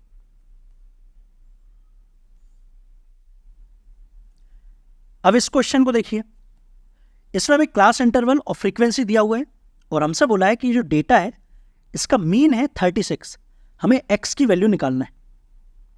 तो इसे तो आप सॉल्व कर सकते हैं, इस तरीके के क्वेश्चन हम सॉल्व कर चुके हैं, तो इसे आप ट्राई करना। ठीक, अब ये क्वेश्चन देखिए, ये क्वेश्चन आपके EMRS में आया था। इसमें हमसे बोला है कि कक्षा में लड़कों द्वारा प्राप्त अंकों का जो माध्य है वो है 52, लड़कियों द्वारा प्राप्त अंकों का माध्य 42 और लड़कों और लड़कियां दोनों का मिलाकर प्राप्त अंकों का जो माध्य है वो है 50। तो हमें लड़कों की संख्या के प्रतिशत निकालना है। अच्छा क्वेश्चन है, कैसे सॉल्व करेंगे? देखिए, जब भी इस तरीके का क्वेश्चन आए जिसमें आपको दो डेटा अलग अलग दिए हैं और दोनों का मिक्स डेटा दिया हुआ है, जैसे यहाँ पर लड़कों का माध्य दे दिया है 52, लड़कियों का माध्य दे दिया है 42 और दोनों का मिक्स भी दे दिया है जो कि है 50, तो यहाँ पर यूज होता है मिक्सचर एंड एलिगेशन मेथड का। इसमें हमें क्या करना होता है, तो पहले तो डेटा लिखो कि लड़कों का हमें माध्य दिया हुआ है 52 और लड़कियों का माध्य दिया हुआ है 42 और दोनों का मिक्स दे दिया है 50। और ये बात भी ध्यान रखना है, जो मिक्स दिया होता है वो इन दोनों के बीच में ही होता है। ठीक, इन्हें सॉल्व करने के लिए यूज करना होता है मिक्सचर एंड एलिगेशन मेथड का, जिसमें हमें क्या करना होता है, इन दोनों का डिफरेंस लेकर यहाँ लिखना होगा। तो इनका डिफरेंस कितना आ रहा है, तो डिफरेंस आ रहा है 2 और इन दोनों का डिफरेंस लेकर यहाँ लिखना होगा, तो इनका डिफरेंस आ रहा है 8। अब ये जो नंबर आते हैं ये आता है रेशो, इनका रेशो क्या आ रहा है, वैसे रेशो आ रहा है 4:1। तो ये जो रेशो आता है वो आता है लड़कों और लड़कियों की संख्याओं का रेशो, क्योंकि यहाँ पर किसका मीन था, ये लड़कों का मीन है, ये लड़कियों का मीन है, तो यहाँ पर जो रेशो आएगा वो लड़कों की संख्या का और लड़कियों की संख्या का रेशो आएगा। हमसे बोला है लड़कों की संख्या का प्रतिशत, तो ये रेशो है लड़कों की संख्या का रेशो और लड़कियों की संख्या का रेशो है 4:1। तो टोटल कितने हैं, टोटल है 5। तो 4 5 का कितना प्रतिशत है, क्योंकि हमें लड़कों की संख्या का परसेंट निकालना है, प्रतिशत, तो 4 5 का कितना परसेंट है, तो वो है 80%, ऑप्शन नंबर 2। आया समझ? थोड़ा समझ आया होगा। और समझने के लिए मैंने मिलते जुलते क्वेश्चन 2-3 और लिए हैं जिनसे आपको थोड़ा और क्लियर हो जाएगा कि इस तरीके के क्वेश्चंस को सॉल्व कैसे करते हैं। जैसे ये क्वेश्चन देखिए, इसमें हमसे बोला है लड़कियों का औसत वजन है 15, लड़कों का औसत वजन है 30 और दोनों का मिलाकर औसत वजन दे दिया है 25। तो क्या क्या दिया हुआ है, लड़कियों का औसत वजन दिया हुआ है 15 और लड़कों का दिया हुआ है 30 और दोनों का मिलाकर क्या दिया हुआ है 25। देखिए दोनों के बीच में ही होता है, तो सॉल्व करिए। तो इनका डिफरेंस आ रहा है 10 और इनका डिफरेंस आ रहा है 5, तो रेशो आ रहा है 1:2। तो ये किसका रेशो है, ये रेशो है लड़कियों की संख्या का और लड़कों की संख्या का। यदि टोटल 3 बच्चे हैं तो 3 में से 1 लड़कियां हैं, 1 लड़की है और 2 लड़के हैं। लेकिन आगे हमसे बोला है कि यदि कक्षा में लड़कों की संख्या 12 है तो लड़कियों की संख्या क्या होगी। हमारे रेशो में लड़कों की संख्या आई है 2, तो 2 बराबर दिया हुआ है 12 के, तो 1 बराबर क्या होगा, 1 बराबर होगा 6 के। तो आंसर क्या आ जाएगा, 2 इक्वल टू यदि 12 है तो 1 इक्वल टू हो जाएगा 6, तो लड़कियों की संख्या आ जाएगी 6। समझ आ गया? मिलता जुलता क्वेश्चन है जो अभी हमने किया था, तो इस तरीके से सॉल्व होगा। ठीक, एक और क्वेश्चन देख लीजिए। इसमें हमसे क्या बोला है, इसमें हमसे बोला है कि लड़कियां और लड़कों दोनों की संख्या का जो अनुपात है, रेशो, वो है 1:2। यदि लड़कों का औसत वजन 30 है और लड़के और लड़कियां दोनों का औसत वजन 25 है, तो लड़कियों का औसत वजन क्या होगा, ये हमें निकालना है। क्वेश्चन समझ आया? हमें रेशो दिया हुआ है लड़कियां और लड़कों की संख्या का रेशो, तो यहां पर आएंगी लड़कियां और यहां पर आएंगे लड़के। लड़कों का औसत वजन हमें दिया हुआ है 30, तो यहां पर आएगा 30, और दोनों का औसत वजन दे दिया है 25, तो यहां पर आएगा 25। लड़कियों का औसत वजन हमें निकालना है और इनका रेशो हमें दे दिया है 1:2। ठीक, तो निकालिए। कैसे निकालेंगे?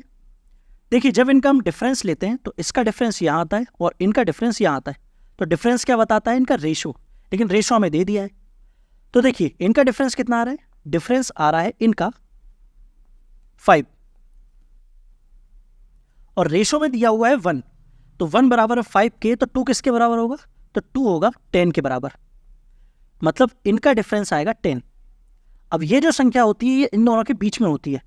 जब 30 से छोटी है तो ये 25 से छोटी होगी, इन दोनों के बीच में होती है ना, तो इसमें हम ऐड करेंगे, सॉरी इसमें से हम माइनस करेंगे 10 को, तो क्या आ जाएगा? 15।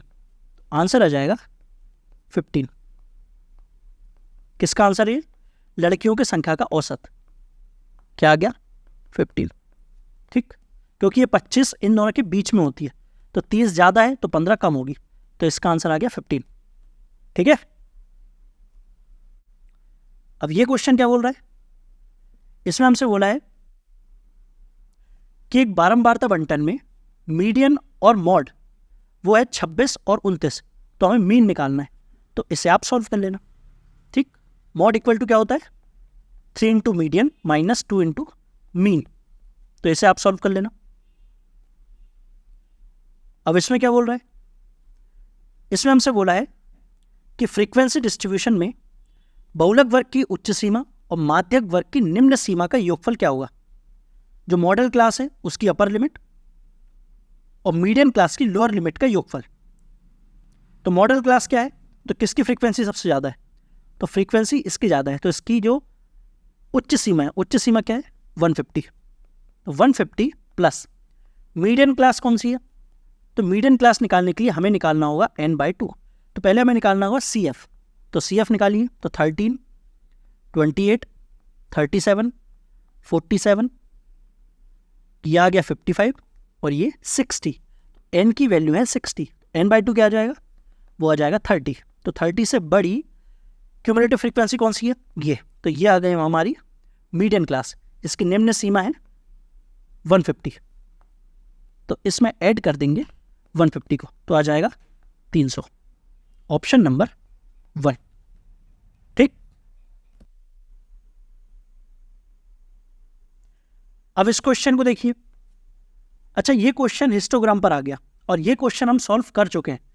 जब मैंने आपको हिस्टोग्राम के बारे में बताया था तब ये क्वेश्चन सॉल्व कराया था। इसमें क्या बोला है कि इस डेटा के थ्रू जब हम हिस्टोग्राम को ड्रॉ करते हैं तो ये जो क्लास इंटरवल है 15 से 25 वाला, इसकी एडजस्टेड फ्रीक्वेंसी क्या होगी? हिस्टोग्राम को ड्रॉ करते टाइम एडजस्टेड फ्रीक्वेंसी निकालना होता है। ऐसा क्यों?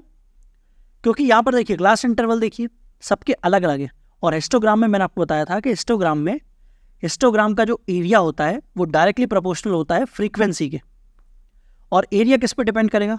वो डिपेंड करेगा क्लास साइज पर। लेकिन यहाँ पर क्लास साइज अलग अलग है। इसकी क्लास साइज क्या है? 5। इसकी क्लास साइज, इसकी भी 5 है, लेकिन इसकी 10 है और इसकी 20 और यहाँ पर 30, तो क्लास साइज अलग अलग है, तो इसलिए आपको एडजस्टेड फ्रीक्वेंसी निकालना होगा। लेकिन आपको सिर्फ इसकी एडजस्टेड फ्रीक्वेंसी निकालना है। और कैसे निकालते हैं? क्या तरीका बताया था? उसका फॉर्मूला होता है frequency divided by class size into minimum class size. Minimum class size, जैसे यहाँ पर क्लास साइज हमने निकाली ना, इसकी 5 है, इसकी भी 5 है, इसकी 10, इसकी 20 और इसकी 30, तो फॉर्मूले में वैल्यू रखिए। तो फ्रीक्वेंसी हमें इसकी निकालना है 15 से 20 वाले, इसकी फ्रीक्वेंसी है 10, तो 10 अपॉन क्लास साइज क्या है इसका क्लास साइज भी है 10 इंटू मिनिमम क्लास साइज। तो मिनिमम क्लास साइज क्या है? तो वो है 5, तो मल्टीप्लाई कर दो 5 का, तो इसका आंसर आ जाएगा 5। Option number 2। ठीक है, अब ये क्वेश्चन क्या बोल रहा है, इसमें बोला है कि एक बारंबारता बंटन में 5 लगातार वर्ग अंतरालों की चौड़ाई 5 है। सबसे नीचे की वर्ग अंतराल की निम्न वर्ग सीमा है 25। मतलब सबसे छोटा जो वर्ग अंतराल है उसकी निम्न सीमा 25 दी हुई है, और वर्ग अंतराल की चौड़ाई है वो हमें दी हुई है 5। मतलब 25 से 30 हो जाएगा, और टोटल कितने हैं, टोटल है 5 लगातार वर्ग अंतराल। तो पहला तो यह हो गया 25 से 30, क्योंकि मिनिमम जो वर्ग अंतराल है उसकी निम्न सीमा 25 दी हुई है, और क्लास साइज दिया हुआ है 5। तो यह हो गया 30, फिर 30 से 35, फिर 35 से 40, 40 से 45, 45 से 50, यह हो गया टोटल 5।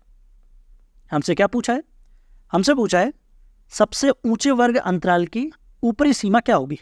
तो सबसे ऊंचा वर्ग अंतराल ये है, इसकी ऊपरी सीमा है 50। Option number 4। ठीक। अब ये क्वेश्चन इंपॉर्टेंट है। इस टाइप के क्वेश्चंस बनते हैं जिसमें आपसे बोला जाता है कि लेस देन टाइप और मोर देन टाइप ओजाइव का जो इंटरसेक्टिंग पॉइंट है वो ये है। तो इनमें से कौन सा ऑप्शन सही होगा। हिंदी में क्या बोला जाता है, से कम प्रकार का तोरण और से अधिक प्रकार का तोरण, इसका प्रतिच्छेद बिंदु ये है। तो इनमें से कौन सा ऑप्शन सही है। तो पहले हम समझते हैं कि लेस देन टाइप ओजाइव क्या होता है और मोर देन टाइप ओजाइव क्या होता है, फिर इस क्वेश्चन पर आएंगे। तो पहले हम समझते हैं कि लेस देन टाइप ओजाइव क्या होता है। जैसे ये टेबल देखिए, इस टेबल को हम चेंज करेंगे लेस देन टाइप में। जैसे यहां पर देखिए क्लास इंटरवल दिया हुआ है 0 से 10, फिर 10 से 20, 20 से 30, इस तरीके से क्लास इंटरवल दिया हुआ है, लेकिन इसे हम चेंज कर रहे हैं लेस देन टाइप में। तो 0 से 10 को चेंज करके लिखा हुआ है लेस देन 10, और इसकी फ्रीक्वेंसी कितनी है 5। इसी तरह 0 से 20 इसे चेंज करके लिखा हुआ है लेस देन 20, लेकिन लेस देन 20 में तो लेस देन 10 वाले भी आएंगे, तो इन दोनों को ऐड करके लिखेंगे। इसी तरह लेस देन 30, तो लेस देन 30 इसे चेंज करके लेस देन 30 लिखा है, तो लेस देन 30 में तो लेस देन 20 वाले भी आएंगे, तो इस 8 को इस 4 में ऐड करके लिखा जाएगा, तो क्या आ जाएगा 12। मतलब ये क्यूमुलेटिव फ्रीक्वेंसी बन रही है, और इन्हें हम चेंज करके ऐसा लिख रहे हैं। ठीक है, चेंज करना समझ गए। ऐसा चेंज करने के बाद बार ग्राफ पर इसका डायग्राम बनाते हैं। कैसे बनाते हैं, तो ये जो नंबर्स हैं इन्हें डिनोट किया जाता है एक्स एक्सिस पर, और क्यूमुलेटिव फ्रीक्वेंसी को डिनोट किया जाता है वाई एक्सिस पर। तो यहां पर देखिए हमें डायग्राम बनाना है, तो 10 और 5, तो 10 ये है, 5 यहां कहीं होगा, है ना। तो यहां पर आ जाएगा पॉइंट। सेकेंड पॉइंट क्या आएगा 20 और 8, तो 20 यहां पर है, 8 कहां पर होगा यहां पर, तो यहां पर आ जाएगा 8। इसके बाद 30 और 12, तो 30 और 12 कहां पर होगा यहां पर। इसके बाद 40 और 15, तो 15 होगा यहां पर। फिर 18, तो 18 यहां पर होगा। इसके बाद 22 यहां पर होगा। फिर 29 वो यहां पर होगा। 38 वो यहां पर होगा। 45 ना, वो यहां पर होगा ये। और 53, तो 53 यहां पर होगा। ठीक, अब इन लाइंस को कनेक्ट करो। कनेक्ट करने के बाद जो डायग्राम बनता है उसे बोला जाता है लेस देन टाइप ओजाइव। क्या बोला जाता है, लेस देन टाइप ओजाइव, जिसका डायग्राम नीचे से ऊपर की तरफ बनता है। ठीक, और इस डायग्राम के थ्रू हम मीडियन को भी कैलकुलेट कर सकते हैं। वो कैसे, मीडियन को कैलकुलेट करने के लिए हमें चाहिए होता है n/2, और n की वैल्यू है 53, तो n/2 क्या आ जाएगा 26.5। अब 26.5 यहां पर कहां पर आ रहा है बताइए, तो 26.5 यहां पर आएगा। ठीक, अब यहां से एक हॉरिजॉन्टल लाइन डालिए जो इस ग्राफ को कट करे, यहां पर कट कर रही है। अब ये जो पॉइंट है, इस पॉइंट से एक्स एक्सिस पर परपेंडिकुलर डालिए, डाल दिया। उसके बाद ये जो पॉइंट आता है इसी पर हमें मिलता है मीडियन। क्या मिलता है, मीडियन। तो जब आप इस डेटा के थ्रू मीडियन कैलकुलेट करेंगे तो मीडियन 60 से 70 के बीच में ही आएगा। आप कैलकुलेट करके देख लीजिए। अभी हमने रफ में डायग्राम बनाया है, इसलिए हम एग्जैक्ट वैल्यू नहीं बता सकते, बाकी आप इसे सॉल्व करेंगे तो आंसर इन दोनों के बीच में ही आएगा। ठीक, तो ये तो हो गया लेस देन टाइप ओजाइव का डायग्राम, जो कैसा होता है, नीचे से ऊपर की तरफ जाता है। अब देखते हैं मोर देन टाइप ओजाइव का डायग्राम कैसा बनता है। अब इसी डेटा को हम चेंज कर रहे हैं मोर देन टाइप में। तो यहां पर देखिए, नीचे से शुरू करते हैं। यहां पर 90 से 100 है, तो यहां पर हमने लिख दिया मोर देन 90, जिसकी फ्रीक्वेंसी कितनी है, 8। इसके बाद इसे चेंज कर दिया मोर देन 80, लेकिन मोर देन 80 में तो मोर देन 90 भी आ जाएगा, तो इन दोनों को ऐड करके लिखा हुआ है। इसी तरह आगे भी चेंज किया हुआ है, तो ये भी एक क्यूमुलेटिव फ्रीक्वेंसी बन गई। अब इसमें डायग्राम कैसे बनेगा, तो यहां पर देखिए, ये नंबर्स हैं, इन्हें हमने एक्स एक्सिस पे डिनोट किया है और क्यूमुलेटिव फ्रीक्वेंसी को डिनोट किया है वाई एक्सिस पर। तो 0 और 53, तो 0 यहां पर है, 53 कहां पर होगा, यहां पर, तो यहां पर आ जाएगा एक पॉइंट। इसके बाद 10 और 48, तो 48 कहां पर है, वो है यहां पर। इसके बाद 20 और 45, 45 है यहां पर। फिर 41 वो यहां पर है, फिर 38 वो यहां पर है, फिर 50 और 35, तो 50 और 35 कहां पर होगा, यहां पर। इसके बाद 31 यहां पर होगा, 24 यहां पर होगा, 15 यहां पर, और 8 वो है यहां पर।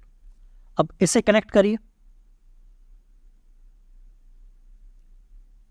तो ये जो डायग्राम बना इसे बोला जाता है